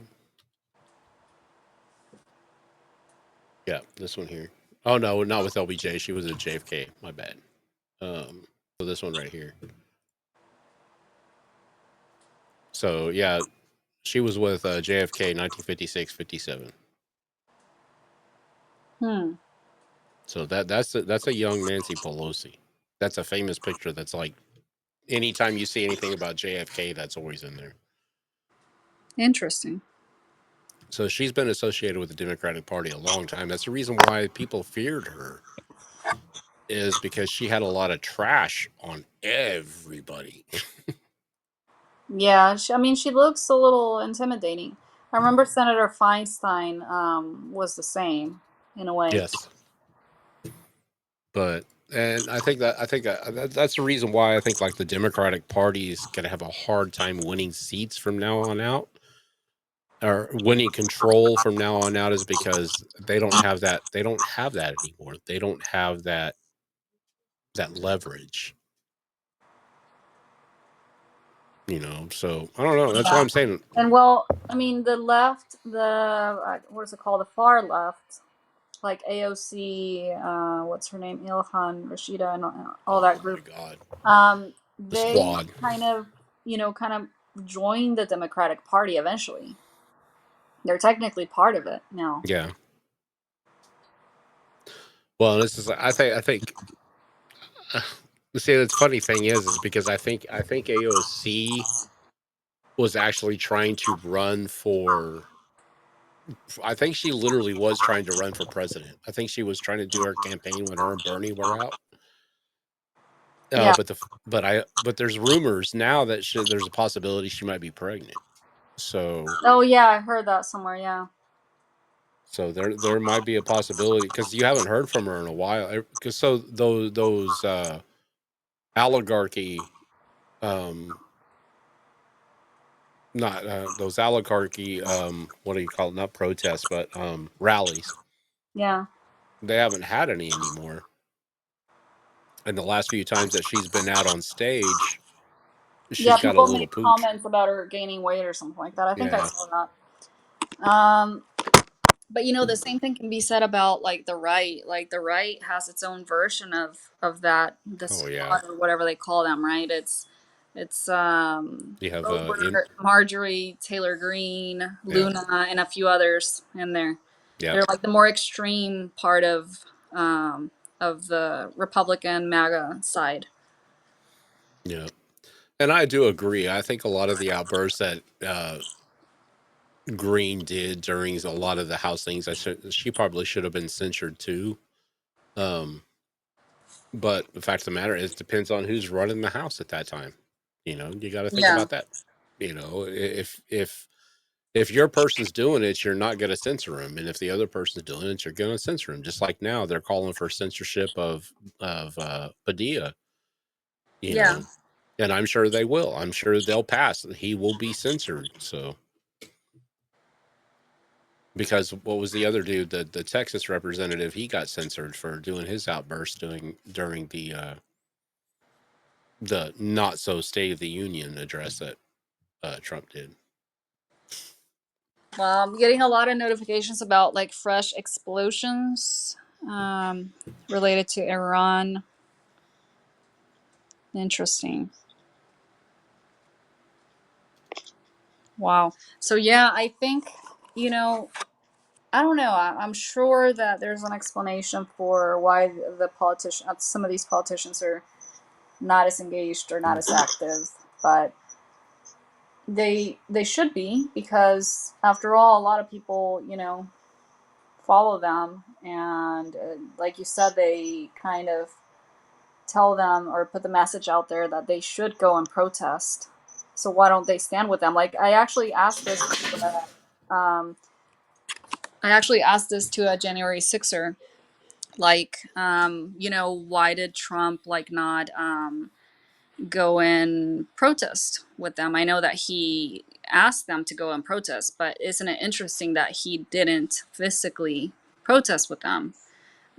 Same thing could be said about politicians on the left, like telling people go and protest, go do this and that. But are they doing that with you? Like, are they standing with you?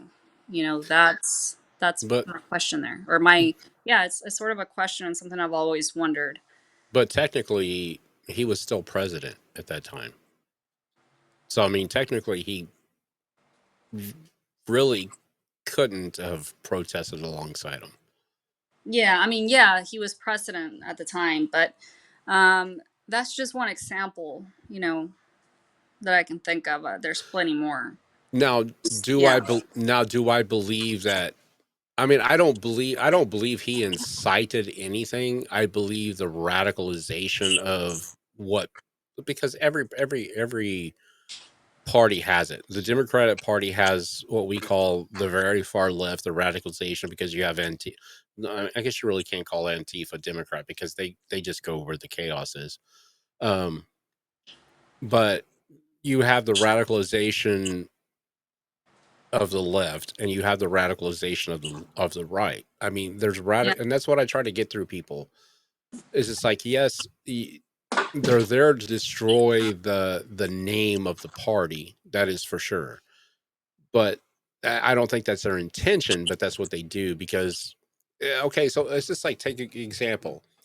It's just like for this is one thing I'm trying to get across to people now on X. It's just like even though Newsom and the mayor Bass of LA and everything else are saying that, to stand up against ICE, they they reiterate stand up against ICE, Yeah.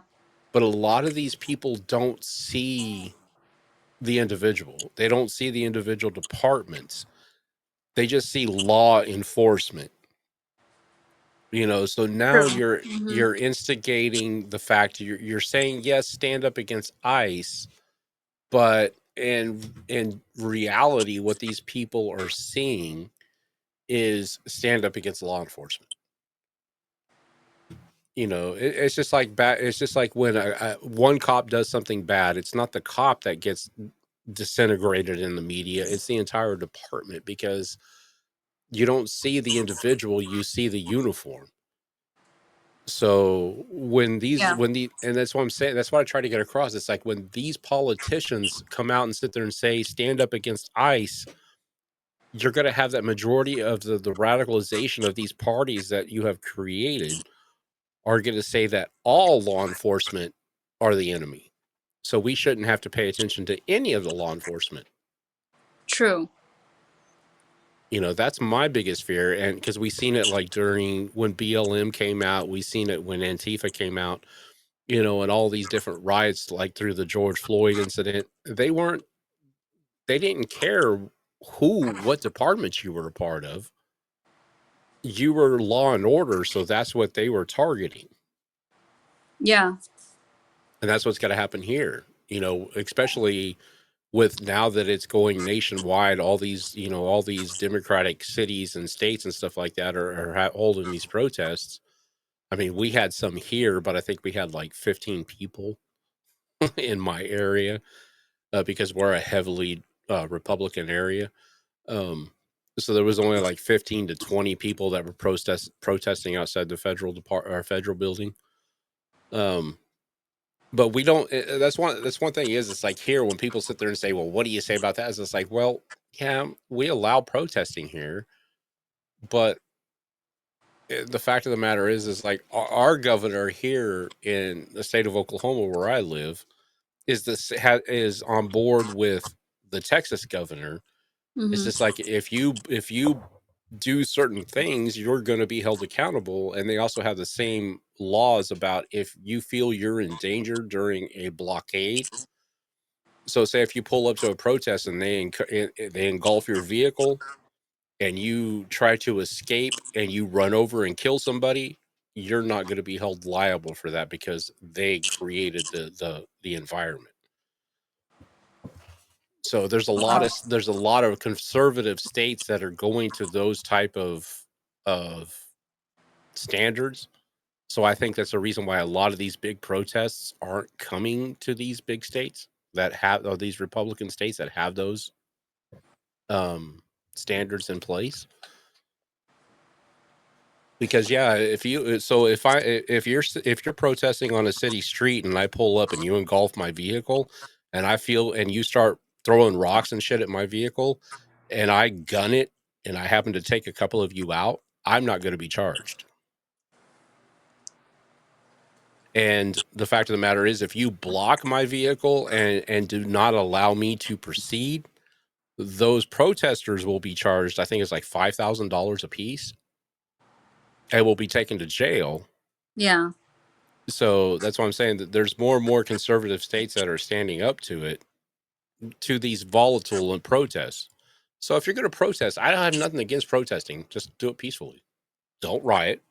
Don't blow shit up, and don't stop people. Don't start bonfires. Exactly. Don't light electric cars on fire, please. But yeah, I mean it's kind of crazy Yeah, I do see that. I guess after we talked earlier, I guess you're talking about the alerts for explosions. Yeah.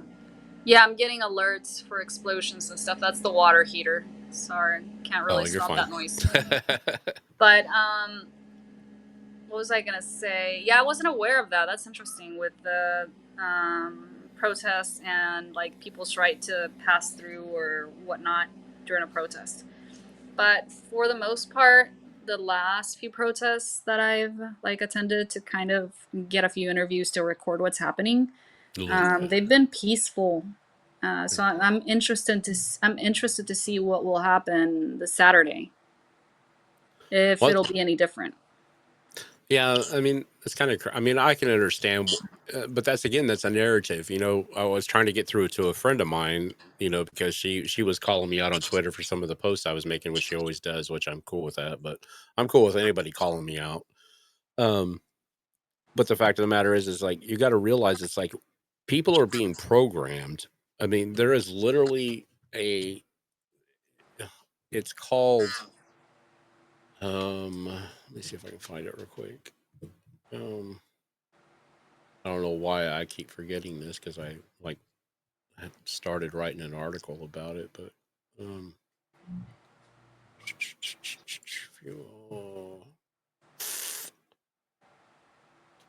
oh yeah, one of the biggest things now is about the EV mandates. You know, Trump signed that EO today about disassembling the EV mandates in California.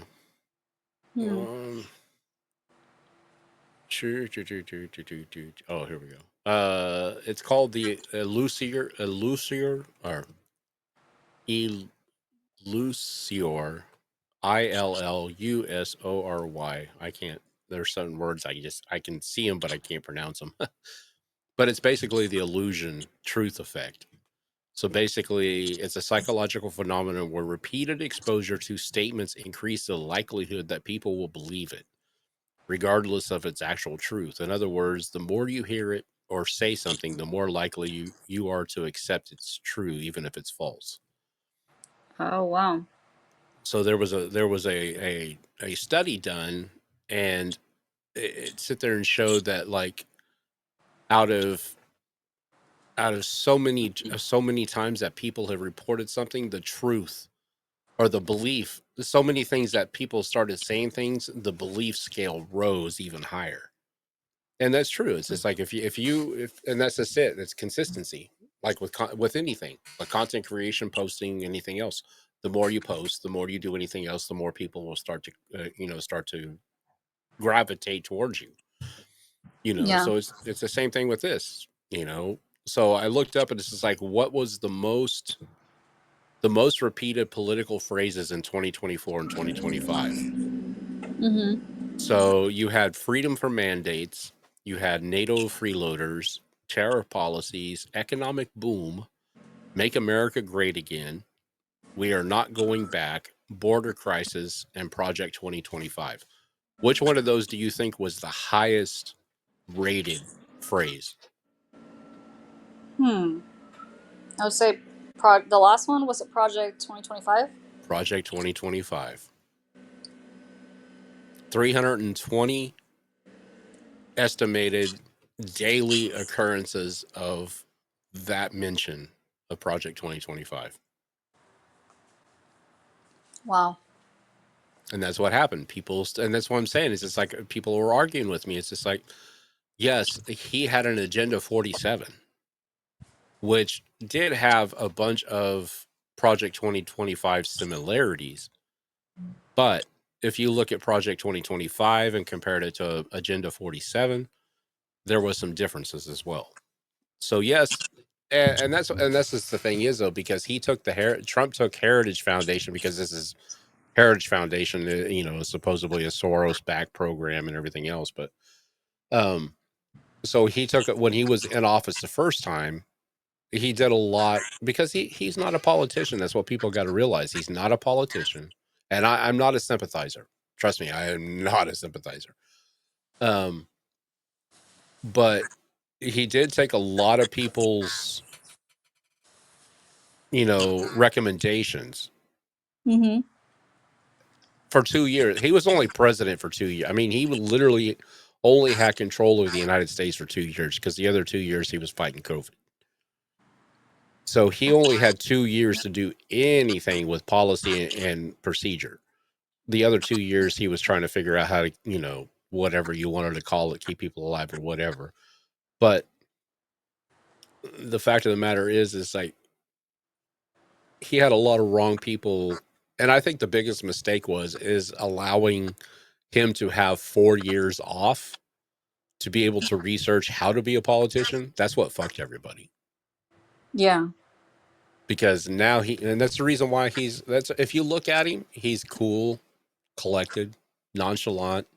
When people say shit, he doesn't respond like he did before. Mm-hmm.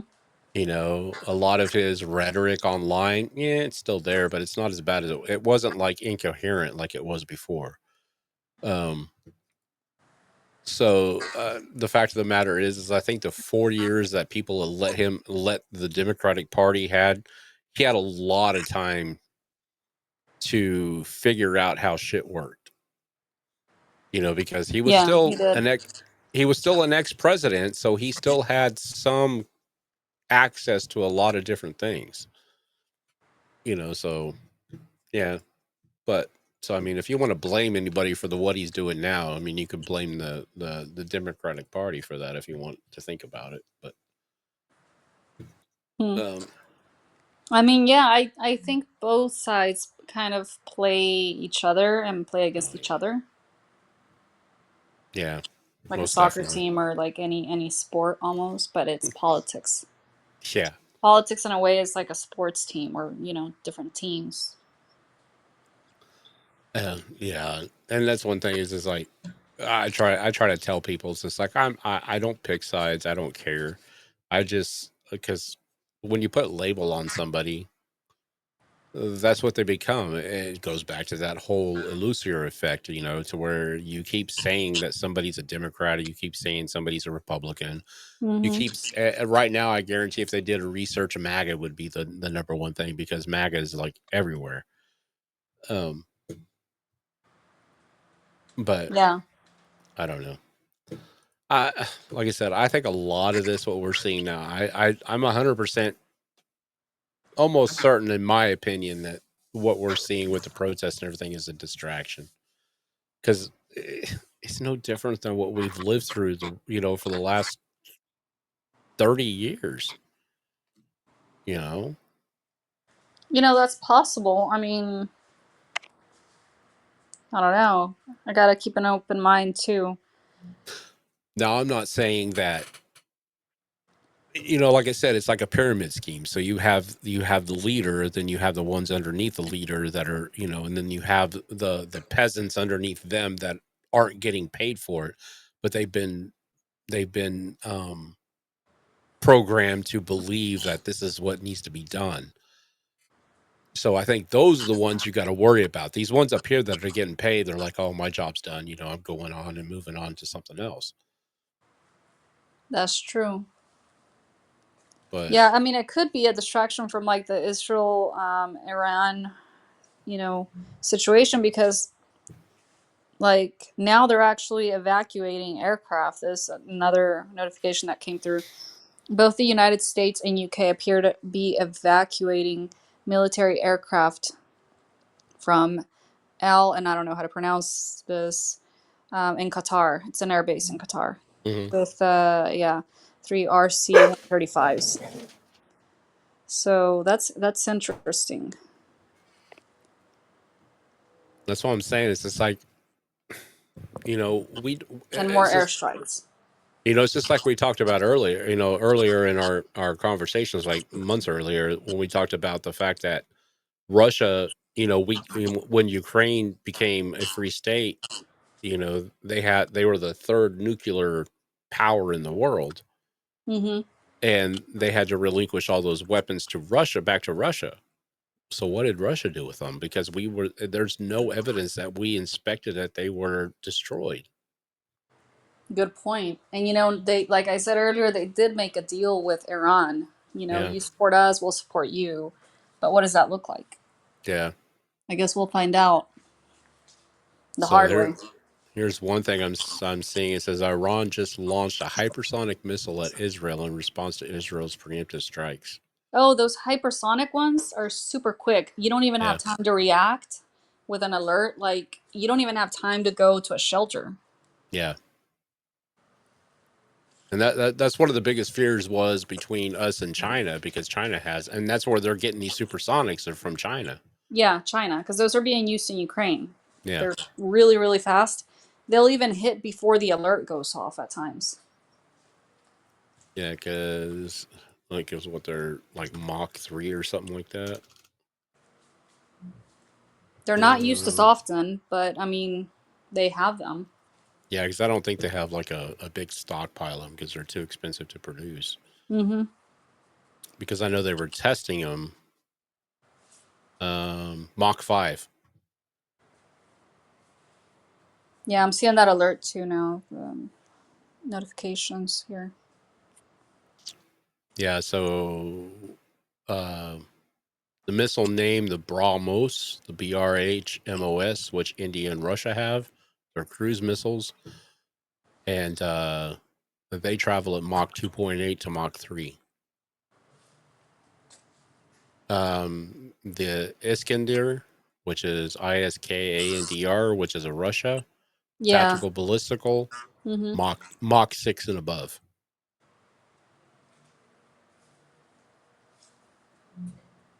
So I'm Yeah. sorry if you so if you all don't realize, let's see, Mach 6.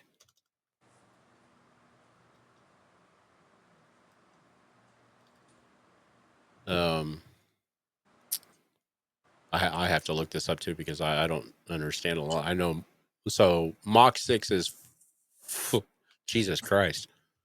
Mach 6 is approximately 4,602 miles per hour. Yeah, and it seems they also are targeting military leadership. I have one here, I don't know if it's true or not, that an IRGC chief is dead. Yeah, that's what I seen too.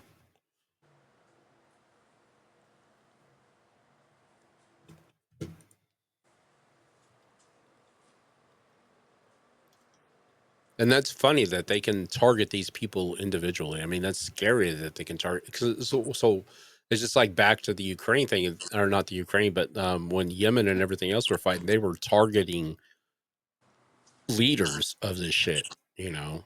Yeah. And if they can do that, then why bomb an entire civilian population is my question, like with Hamas. Like, why not just target those leaders, you know? And I get maybe they have hostages still, but do they really Yeah. care about the hostages at this point? Is it, you know, they might be alive, they might be dead, more than likely not alive, but it seems like they don't if they're just, you know, bombing anything on sight. Yeah, so it says key individuals reported killed was Hossein Somali, commander-in-chief of the Islamic Revolutionary Guard, Major General Mohammad Bagheera, chief of staff of the Iranian Armed Forces, Major General Ghulam Rashad, commander of the Qatam al-Abani military complex, Dr. Abbasi, former head of Iran's Atomic Energy Organization, Mohammad Taranti, senior nuclear physicist. So they're taking out people that know how to make the shit. Yeah, interesting. So this is called Operation Rising Lion, is what's happening now. That's insane. So yeah, I have like 100 alerts, different people. Wow.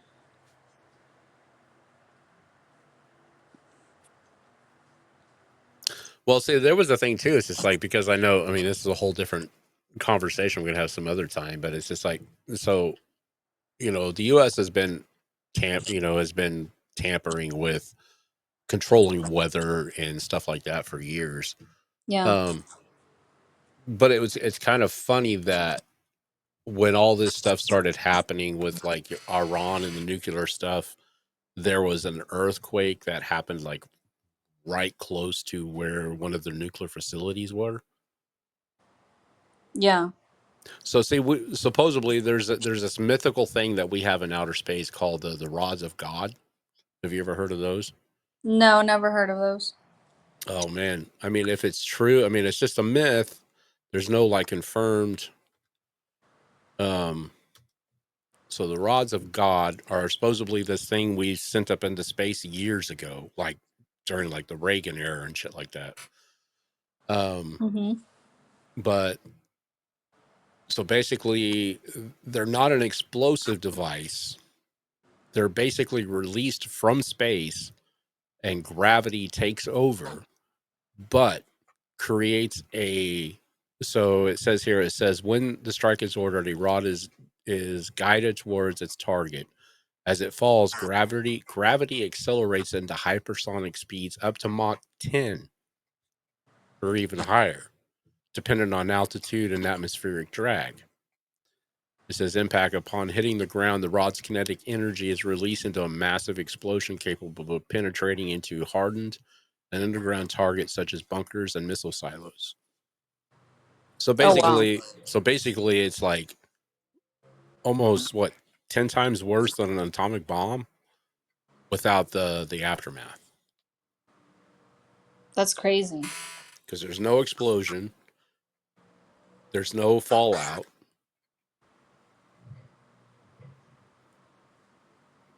That's insane. But supposedly these are slender tungsten rods about 20 feet long and 1 foot in diameter. And they're Yeah, dropped from space. that's insane. Wow. Yeah, there's a lot of technology, both older and newer, that we probably aren't even aware about. Yeah. Part of that are the drones. Of course, it's like changing warfare itself, but part of that is also being used even here in the United States, like by police. It's starting to be used by police for emergency calls, and not just by businesses for like deliveries or personal use for photography, but like for surveillance, even. Like some of the protests that I attended before also had like, their drones. And I don't even know if it was a company or if it was the government kind of doing like their surveillance or maybe for footage. I don't even know what that was for. Yeah, I don't know. But it's kind of crazy to think about that. That technology is already there, it's already being used. And like the world as we know it is changing like really fast. Yeah, but see, the reason why that it's theoretical and not confirmed is the fact of the matter because, we have what's called the Outer Space Treaty, which basically bans any country from making a weapon of mass destruction in orbit. But that's the reason why I said that there was this rumor that came out because this is they were supposed to have launched this like during the Cold War days, and those have been sitting up there for that long supposedly. But the fact of the matter is like you got to realize it's like okay, an earthquake near an Iranian nuclear facility where they haven't seen an earthquake in like a long time. So Yeah, either there's I mean, I can understand with the whole shifting in what's going on, but in Iraq where there's plenty of freaking lubrication for the plates, I don't see an earthquake really happening over there that often. Not that big. But yeah, I mean this whole rods of God thing have been coming up more and more here lately ever since then. It's just like makes sense. I mean, who's to say that they don't exist and we haven't used them before?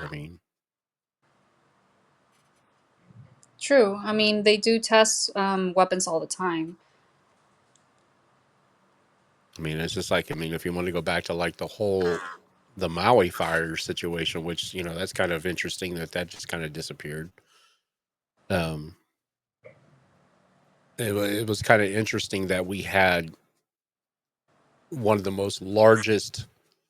We had the largest multi-military training exercise in the U.S. military during that time period, and they were training. What was it? 28 different locations and they were trying to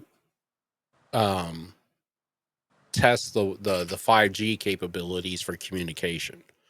So the 5G is a whole nother conspiracy theory. But they were trying to test, because 5G is supposed to create a low latency communication barrier, because you have to have the bad thing about 5G, the reason why, like, on your phone you might see 5G network, but there's probably a good chance you're probably not on 5G, because you have to have, so a tower for 5G has to be placed so many feet apart from each other. And so it's not like the rest of them, like LTE and 3G and all that. They're not just, they don't rely on like triangulation. For 5G, you have to be like within so many feet of each other. So that's the reason why 5G doesn't work in a lot of areas, is because they don't have the 5G technology or the 5G capability yet, because of the tower placement. Because you have to have, I think they're within so many hundreds of feet. Yeah. So, I mean, yeah. So, I mean, we have a lot of technology that nobody really, I mean, we hear about it, but we don't pay attention. True. Yeah, we don't really like follow up on that because it's not really talked about much, but it's Yeah. out there. So the high band, which would probably be need for communication, they would have, the towers would have to be between 100 to 1,500 feet apart. Wow. Yeah. So there's multiple, you would have to have multiple towers. That's interesting. So yeah, it's just like a mid band, which is the 2.5 to 3.7 gigahertz. You have to be like, typical covers between 1 to 5 miles. So that's even a closer proximity. And the low band, which is 600 to 850 millihertz, which most law enforcement run off of now, is a 10-mile radius. So, because that's the reason why you don't get to, that's the reason why a lot of scanners don't work. Police scanners are like obsolete now, because a lot of them run on 900 millihertz, which is just above the low band. So it's not, oh, there might be now, but I know back when we used to be scanner hounds, I used to have scanners for everything. But they started putting them in cars to where people couldn't pick up on scanner traffic. You know, normal citizens couldn't pick up on scanner traffic. But I think you can now. I think there's actually a 900 band scanner now, but I think it's like expensive as hell. But it's interesting about all this technology that we have nothing about, like the rods. I mean, rods of God's really not a technology. It's just a freaking steel rod sitting in space that they just push a button and release. That's crazy. But the thing is, though, you have no idea it's coming, because I mean, you'll hear a whistle just like a bomb, but there's no like propulsion. It's nothing. It's just basically a steel it's just basically a dense metal rod, that falls from space, that uses gravity for. It's the fact of the matter that it can create an explosion about the size, if not bigger, as the biggest atomic bomb. So, but without all the fallout. That is actually interesting. I'm sure there's a lot of, different technology like that we don't like I was saying, with that we don't know about, but we'll know about it when it's used. I mean, No, it's just like, definitely. rail guns. The only thing you heard of rail gun wasn't a video game, but they actually have rail guns. The Chinese have been testing rail guns for quite a while now. Laser equipped weapons. That was the whole Maui fire thing, because if you put the Maui fire, the epicenter of the Maui fire, compared to Hiroshima and Nagasaki, or whatever that other town we bombed, it looks almost similar. It looks like a nuclear explosion went off. And there was one of the ships that was in that area during that time, during that exercise, was equipped with a laser guided or a laser Hmm. weapon. And the fact of the matter is like none of the blue, if you've seen pictures of it, everything that was blue didn't get burned. Hmm. It's like, okay, that doesn't make sense. And that was the reason why Oprah, was taking such big heat, because she had just, prior to all of that, like months prior, she had recoated her roof to be the blue neoprene or whatever that's supposed to help with like erosion and stuff like that. That's really interesting. Yeah, there's a lot of, I mean, there might be conspiracy theories, but hey, conspiracy theory wasn't even a phrase until JFK. So, and look what's happened with that. Well, a lot of so-called conspiracies have actually been strangely proven right. Yep. But was there anything else you wanted to cover, or because I know I did, I kind of like bounced all over the place because I mean, regarding the protest, I think that was basically it. I'll probably be covering one of the either Dallas or Fort Worth. I haven't decided yet. I guess I'll decide the same day. I know we're going to have some rain, so yeah. we will have bad weather. I don't know if during the protest or not. Weather's unpredictable, but I'm sure that'll affect the amount of people that even go out to protest to begin with, because nobody likes to stand under the rain. But I'll be there. Yeah, saying that just irritates.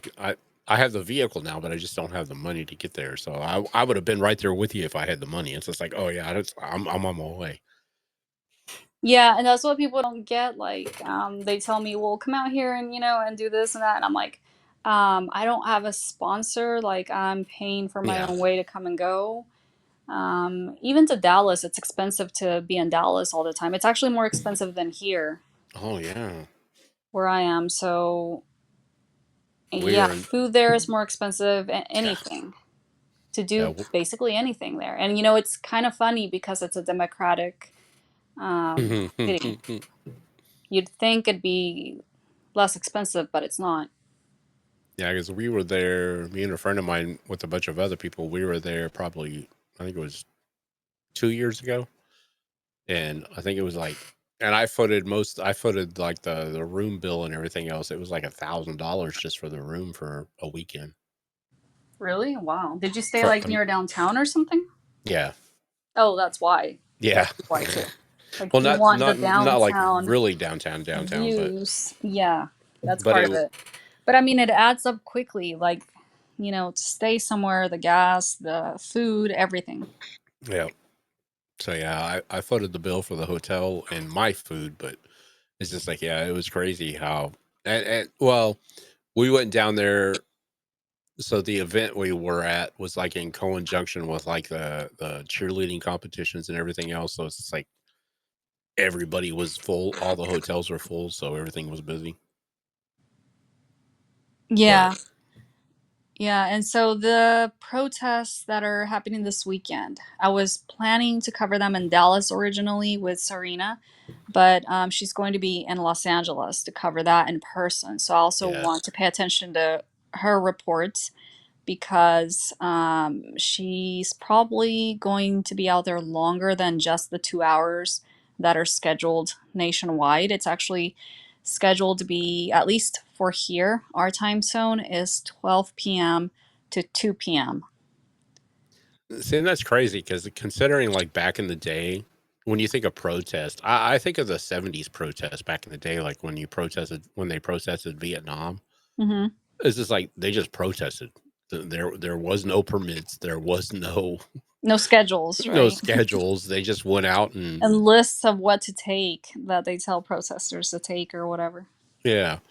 It's just like, and a lot of them didn't care either because that was the time of peace, love, and war, or peace, love Yeah. instead of war. So it's just like Well, they had you their concerts. Like they still do have those concerts now. What is it called? Coachella style concerts. oh yeah, And now those concerts charge hundreds to thousands of dollars just to be part of that. I tell you, everything is a moneymaker now. I mean, that's what I'm saying. It's just like, how can these people, how can so many people believe that what we're seeing is actually truth? That's what my philosophy is. It's like, I think it's all Hollywood. Well, it's definitely driven by something. I know the cost is there. I know that. But when you actually speak to undocumented people and migrants, not obviously not all of them are advocates, activists. Very few of them are, Yeah. and the ones that are, I'm connected to. I'm not friends with them. I haven't met them, but I follow them. They follow me, or we're in similar groups because I'm interested in their perspective and their reports and stuff. But if you actually take the time to talk to people that are undocumented, it's kind of crazy to hear their viewpoint. You would think a lot of them are, democratic or liberal, but they're actually conservative. The ones I've spoken to, at least. And you Yeah. could say, well, that's makes sense because you're in Texas. Yeah, maybe. But I've also, experienced different like views when I was in California, when I was in Seattle. So it's a lot different there. And I would even say people are a little bit more hostile out there, Mm, especially in California, than they yeah. are here. Of course, you have a little bit of everything in different areas, and, people, can give you like a good vibe, or I call it vibe or energy, and then other people don't. But having lived there a couple of years and then here as well, because I grew up here, I still think, despite like, you know, society changing and like immigration and like all these different groups that are here now with the SB1 visas and everything else, I'm not going to get into that right now. But despite that, I still think that it's a little bit friendlier here compared to California. Yeah, because I think California is more, they're more instigated than they are anything else. Yeah. And Yeah. and don't get me wrong, I think the protests in general, I think, like you said, there is a lot of people that really have a strong heart against what, or a heart for what they're doing. But it's just, when it comes to like the publication, like the advertising basically and everything else, that's being bought by somebody else, you know. Well, let me give you an example. I have videos on my pages of some of those initial protests, especially the first one that I attended. I had no idea who Jasmine, what's her, the representative. She's Oh, very popular. Crockett. Yeah, Yeah. I had no freaking clue who she was. But yet some of the protesters were like chanting something with her name on it. And I captured it on Mm. video. I didn't even know who she was. And then later I realized, oh, I already follow her, but I followed her because of her messages on Ukraine. So I figured, she's pro Ukraine, so I'm going to follow her. But Mhm. that's the only reason I knew about her. I didn't even know, like, that she was a representative um, on behalf of like some of these causes. And I learned that through that protest that I attended. Um, so anyway, because I was interested in like who do I reach out to learn about the next protest and whatnot. They weren't giving out cards or anything that happened actually in the protest in Dallas. They gave me like a little thing from one group. I don't even know if I have it still with me, but the one that I do recall, and it's the one that's anti like Trump and Elon and whatnot. There's a website for it. I think it's 50/50 or something movement Oh, yeah. 51 something. I don't know. I don't have it memorized. But I was telling my friend, that also does reports. A lot of the people that are behind that are not even millennials. They're not the younger generation. They're grandmas and grandpas. Like they're really the boomer. We call them the boomer generation. Mm. Yeah, there are people that are retired, like above the age of retirement. And when you go to those protests, Like a lot of the people that I recorded or photographed are definitely people like above 50s, 60s. And then in between that, you'll see a few younger parents, people with their pets, women with a baby or a kid here and there, and very few young people. And I do wonder, like, why are there not enough young people in these protests? Yeah.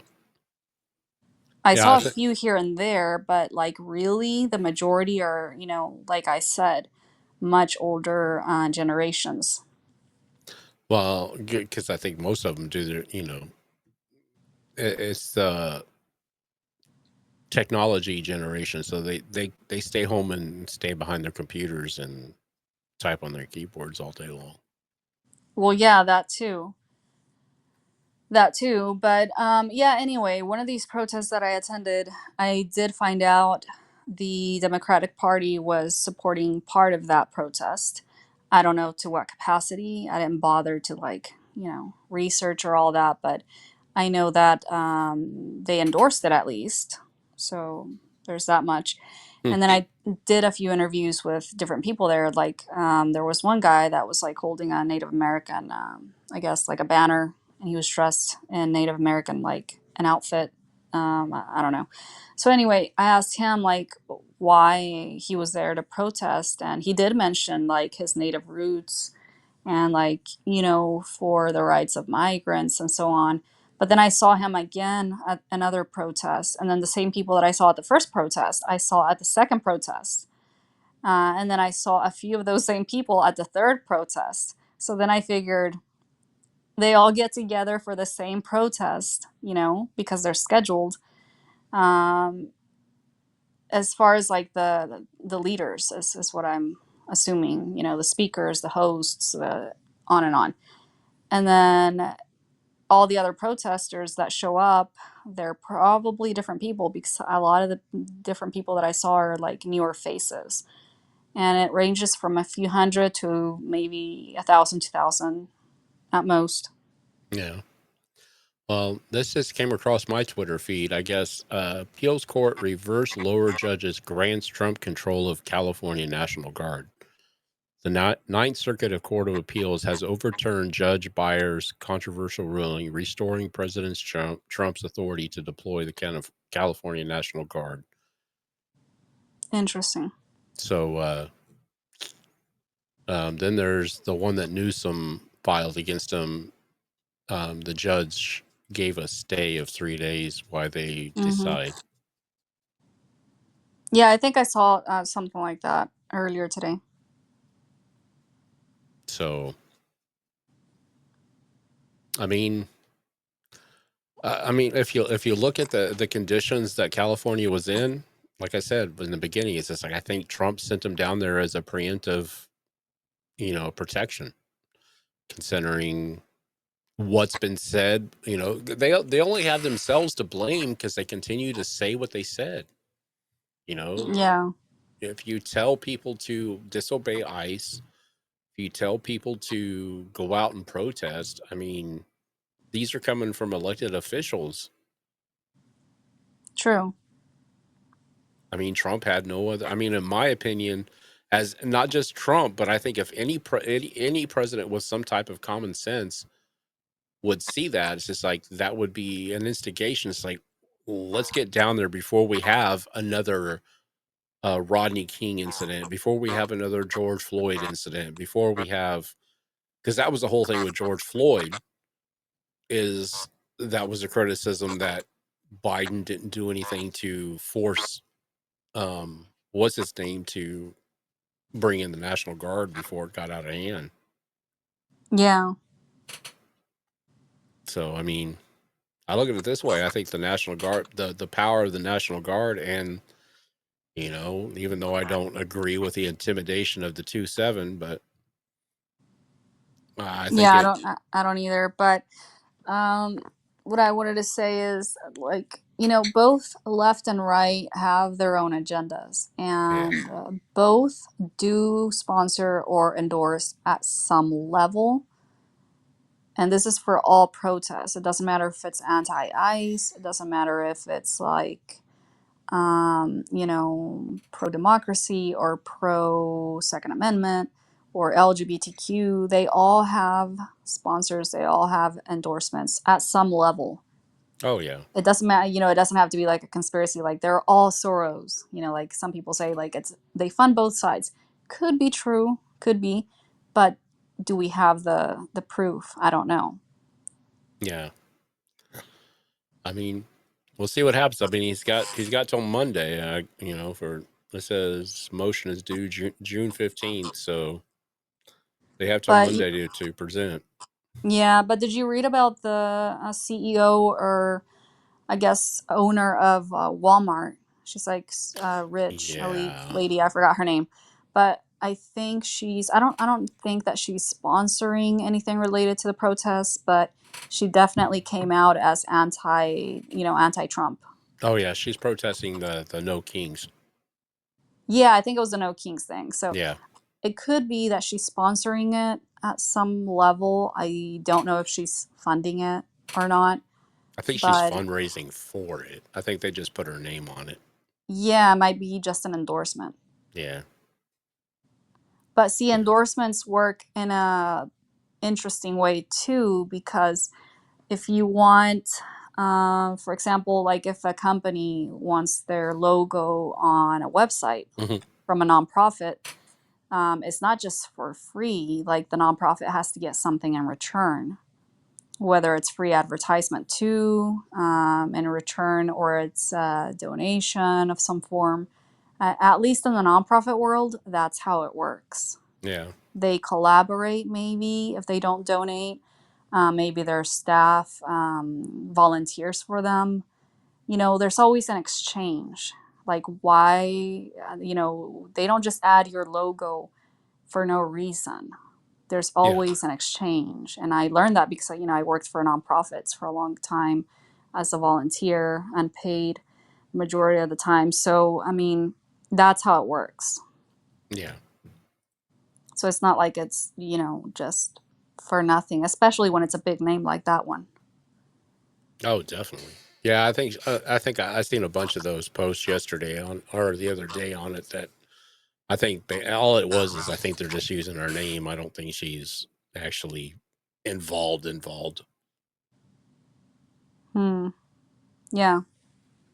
And then, like I said, it's the internet, so you can't tell. You can't tell what's right or wrong. So Yeah, that's the thing about the internet. And what were the protests before that called? I have like a bad memory also. I mean, we have no kings right now. And then the last protests were 50-50, 51 something. But the all before that, the first ones, because I know I attended those here in Dallas Fort Worth, but there was like a specific logo or slogan, that goes with that. yeah, wasn't there like a no oligarchies or something like that or I forget, to be honest, but I know I got confused the second time around because I was thinking it was the same name or the same slogan, and then I realized on Twitter, on X, oh, they changed the name and now it's something completely different. yeah, I think so. It's still by the same It's still by the same donor brand, the Indivisibles or whatever, and the 50/50.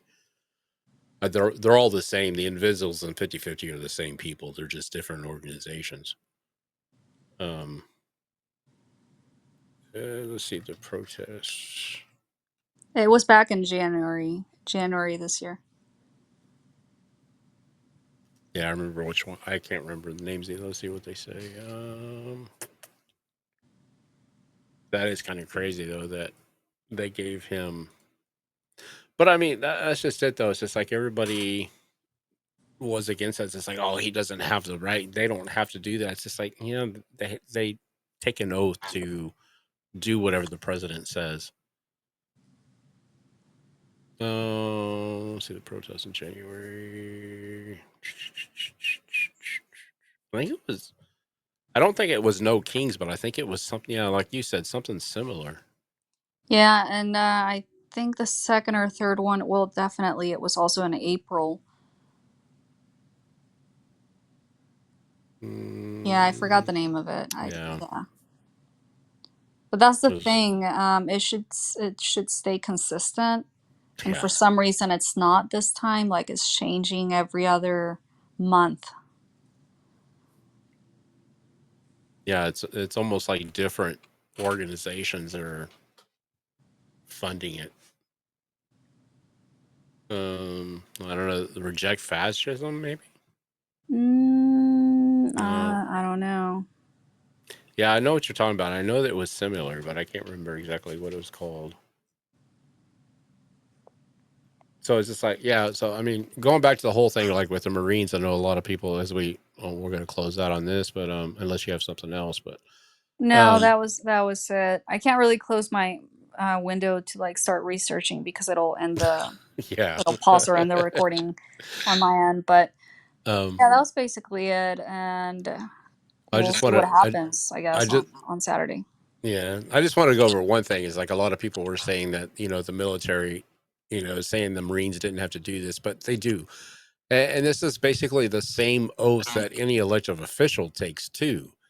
It's just like the oath of enlistment for the U.S. Marines is I do solemnly swear or affirm that I will support and defend the Constitution of the United States against all enemies, foreign and domestic, that I will bear true faith and allegiance to the same, and that I will obey the orders of the President of the United States and the orders of officers appointed over me, Yeah. according to the regulations of the Uniform Code of Military Justice. So help me God. So see, they are bound by the oath. If Trump, it doesn't matter who you are. It doesn't matter if you're National Guard, if you're Marines or whatever, you take the same oath.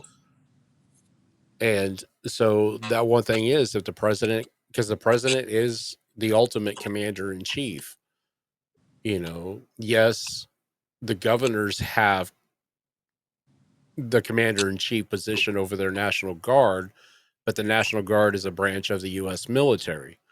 And so, therefore, if the president says go, you go.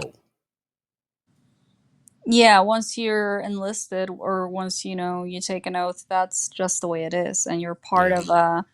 of that group, unit, military, etc. Yeah. So it has nothing to do with, defending I mean, yes, they're defending the Constitution because the president is the key player in the Constitution, but the fact of the matter is the oath also says I will obey the orders of the President of the United States. So he's the ultimate commander in chief. So all of you people that go out there and say, "Oh, they don't have to do that." Yeah, technically they do. I mean, if they don't want to be arrested, Yeah. it would take, like in the case of a dictatorship, like with I'm gonna give you an example, Maduro. Mhm. Um, the ones that already disobeyed orders or left or escaped or try to fight them, they're either dead or they're out of the country, they're gone. Yeah. The rest are under his orders, and they're choosing to do that either because they're threatened to and they can't really leave the country, or they're choosing their allegiance and that's it, you know under him. But that's why he's in power, because the ones that are there are not willing to risk not being in charge, under his leadership, because they can die, they can be killed. And keep in mind, Cuba also helps him. So if he Yeah. has like quote unquote traitors, he can just call them and they'll take care of it. He also has Wagner support from Russia, to go against protesters, and not just Cuba, in the Cuban, what is it called? His own like police force. So yeah, that's pretty much how it works, and that's why not many speak up or like disobey orders. It would take a massive amount, within the military to go against a set of orders Yeah. to change anything, really. Yeah. And what happens here is you have the option of getting court-martialed or going to Leavenworth. So I mean, Hmm. Yeah, it's it's why the military is not for everybody. yeah. I mean, you become a number. I mean, this is plain and simple. You become a number. Your individualism cease to exist when you sign those papers. So. But yeah, I mean, I think we had a And good conversation. here's the weird part. Mhm. When you become a U.S. citizen, when you're naturalized, it's actually similar language that's worded in there. If you're like called to serve in any capacity, whether it's military or any other capacity, like you'll also do it. That's part of that, like what's the word? Yeah, it's part of like the agreement that you're agreeing, that you agreed Yeah. to do, whether willingly or not willingly, because like that's you're willing to do that to become a citizen. Like that's part of the wording. It's on there too. Yeah. So I mean, and so here's the oath of allegiance, and that's what thing it is. It's like all these people. It's just like, so if you went through the rigorous steps it took to become an American citizen, I guarantee you're not standing out there on these picket lines. I almost guarantee it, That because you're of the not what? fact they're not standing on these picket lines. The ones that actually went through the rigorous process of becoming a citizen, you know, because it's a, I don't know. I think the ones that actually get the go through the process and they actually come through the other end and then become a citizen, you see a lot of them. And I know a lot of stuff you see online here about I became a citizen, because you've seen a lot of those here lately. Mm-hmm. Um, I'm sure those are probably just propaganda posts as well, but this is the oath for becoming a citizen. It says, I hereby declare an oath on oath that I absolutely and entirely renounce and abjure all allegiance and fidelity to any foreign prince, potentate, state, or sovereignty of whom or which I have herefore been a subject or citizen. So Mm-hmm. basically, that means you relinquish all ties or whatever to whatever country you become Yeah. or that you came from. And it Yeah. says, and the same thing is, I will support and defend the Constitution and laws of the United States of America, all enemies of foreign and domestic. So you're doing the same thing as a Marine and as a Yeah. military person says. Basically. So I actually went through all that, and Mm. I tell people, and they don't actually believe me, but I'm one of those people that decided to leave, the dual citizen option. Like I'm not a citizen of the country I was born in. Oh, okay. In other words, yeah, Yeah. Yeah, because what you were saying earlier is that I will perform non-combatant services in the armed forces of the United States when required by law. That I yeah, will perform work of a national importance under civilian direction when required by law. mm-hmm, And that I take this obligation freely without any mental reservation or purpose of evasion, so help me God.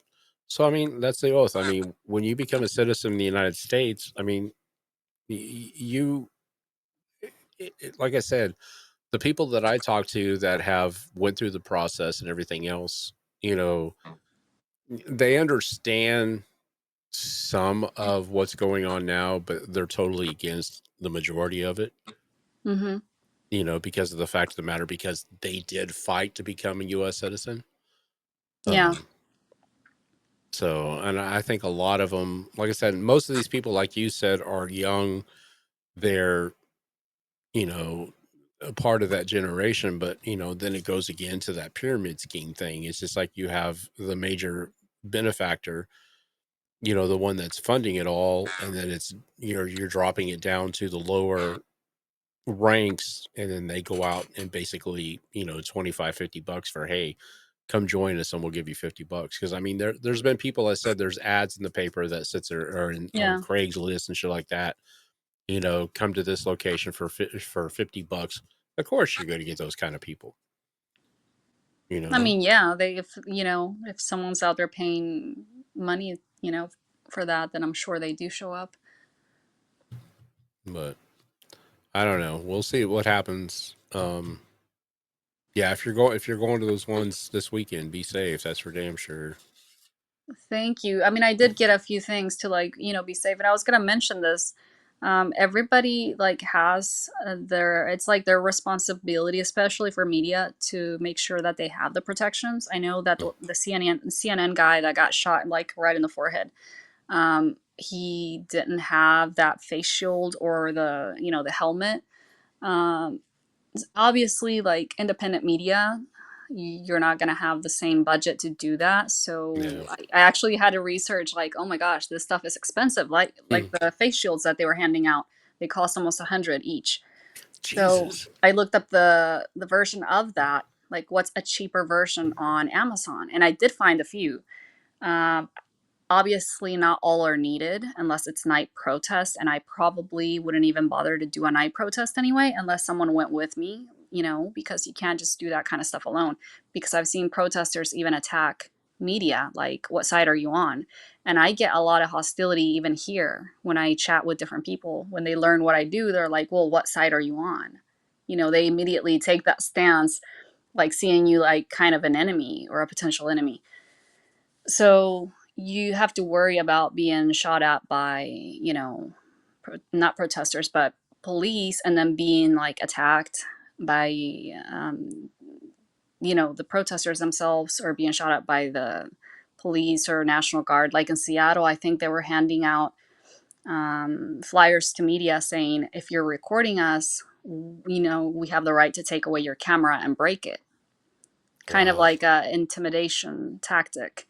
I don't think that would happen here because, you know, the protests here are pretty smaller and more, you know, peaceful for the most part. So we'll see what happens. I know that the last protest that was unplanned in Dallas, I saw that on video, and there was like protesters and police kind of just tackling each other on the ground. And that probably got out of control because it was not planned. So they didn't Mm. have a, like a, you know, like a permit.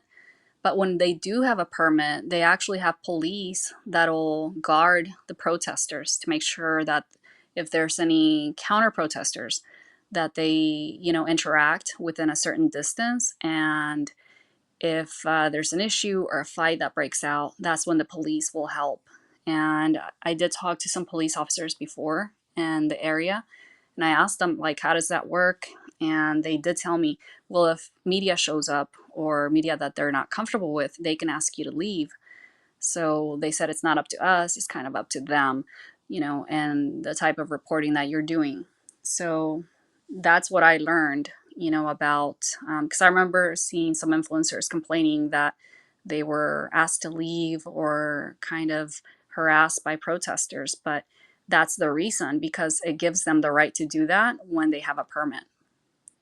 Wow. Yeah.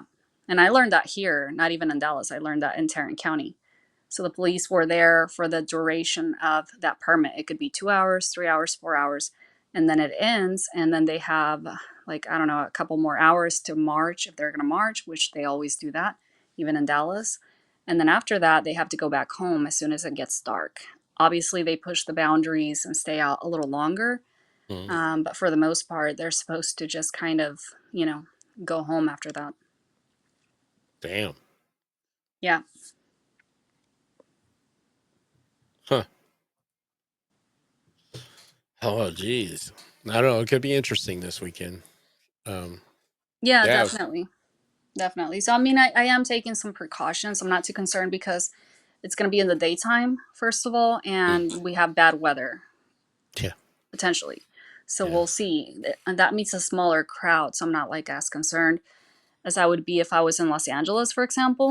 Oh, Then I would geez. Yeah. definitely buy, you know, more shatterproof items, because there's sunglasses, like clear ones or color, that you can buy. Construction workers use them. They're your Hmm. basic stuff, or like when you go fishing. Those are the stuff that you can get online, you know, that's semi affordable. But would it protect you if an actual piece hit you? I don't know. Yeah. Yeah. Those are kind of touchy. I mean, because I wore safety glasses and stuff like that, and it's just like I was always scared. It didn't matter. It's like, Yeah, and then there's the because gas element too. yeah, because I mean, on the safety glasses, my dog could tree through them. So it's just like, okay, were they really that safe? Exactly. So I mean, yeah, I get, like, that guy that was detained, like, I get why he was detained, because like that was a massive amount of face shields that they handed out. Mm. But normally people are responsible for buying their own stuff.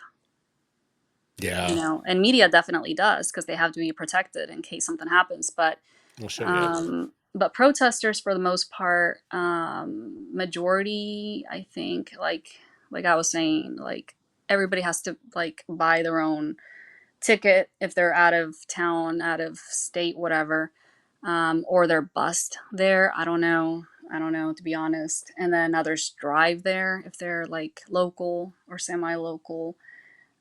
So yeah, there's different ways that people get to a protest.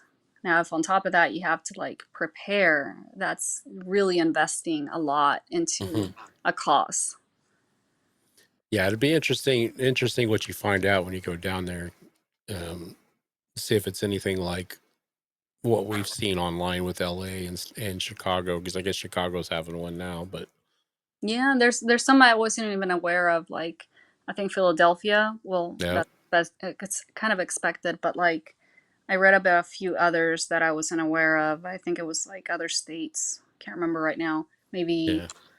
Illinois or was it Louisiana? I can't remember right now at the top of my head, but it was I, some I other area that I had yeah, not heard of. I think it's. I think I remember the one about Louisiana. Yeah, Like I one of said, those.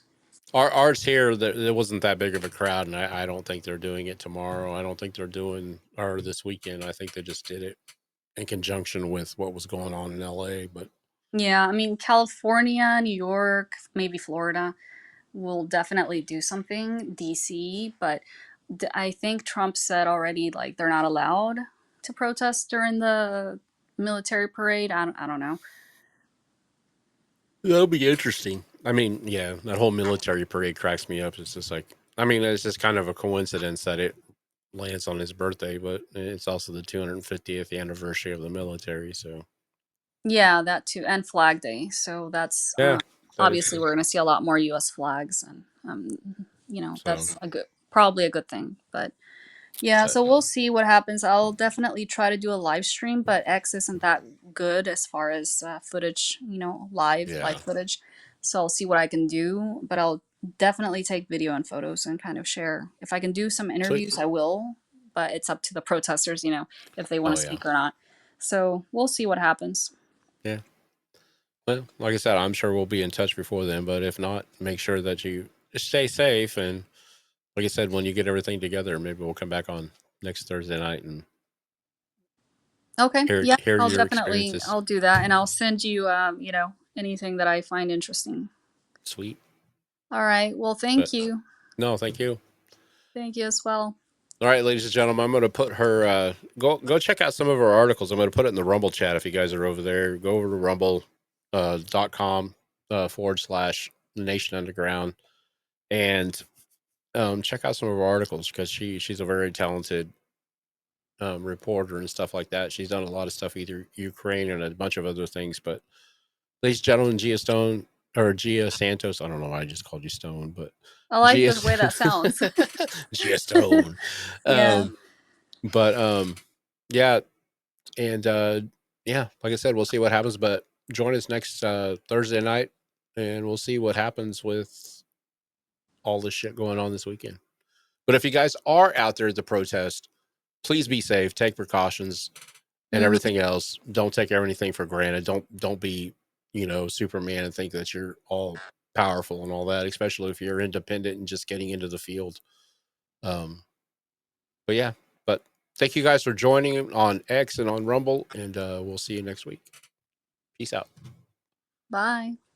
If you like what you see, come and check us out on Spotify, iHeart, anywhere you get your podcast. And come check us out on Rumble, X, Kick, Twitch for the live party on Friday night. Anyways, you be good. Watch what you see. Like I said, always research. Talk to you later. Peace out.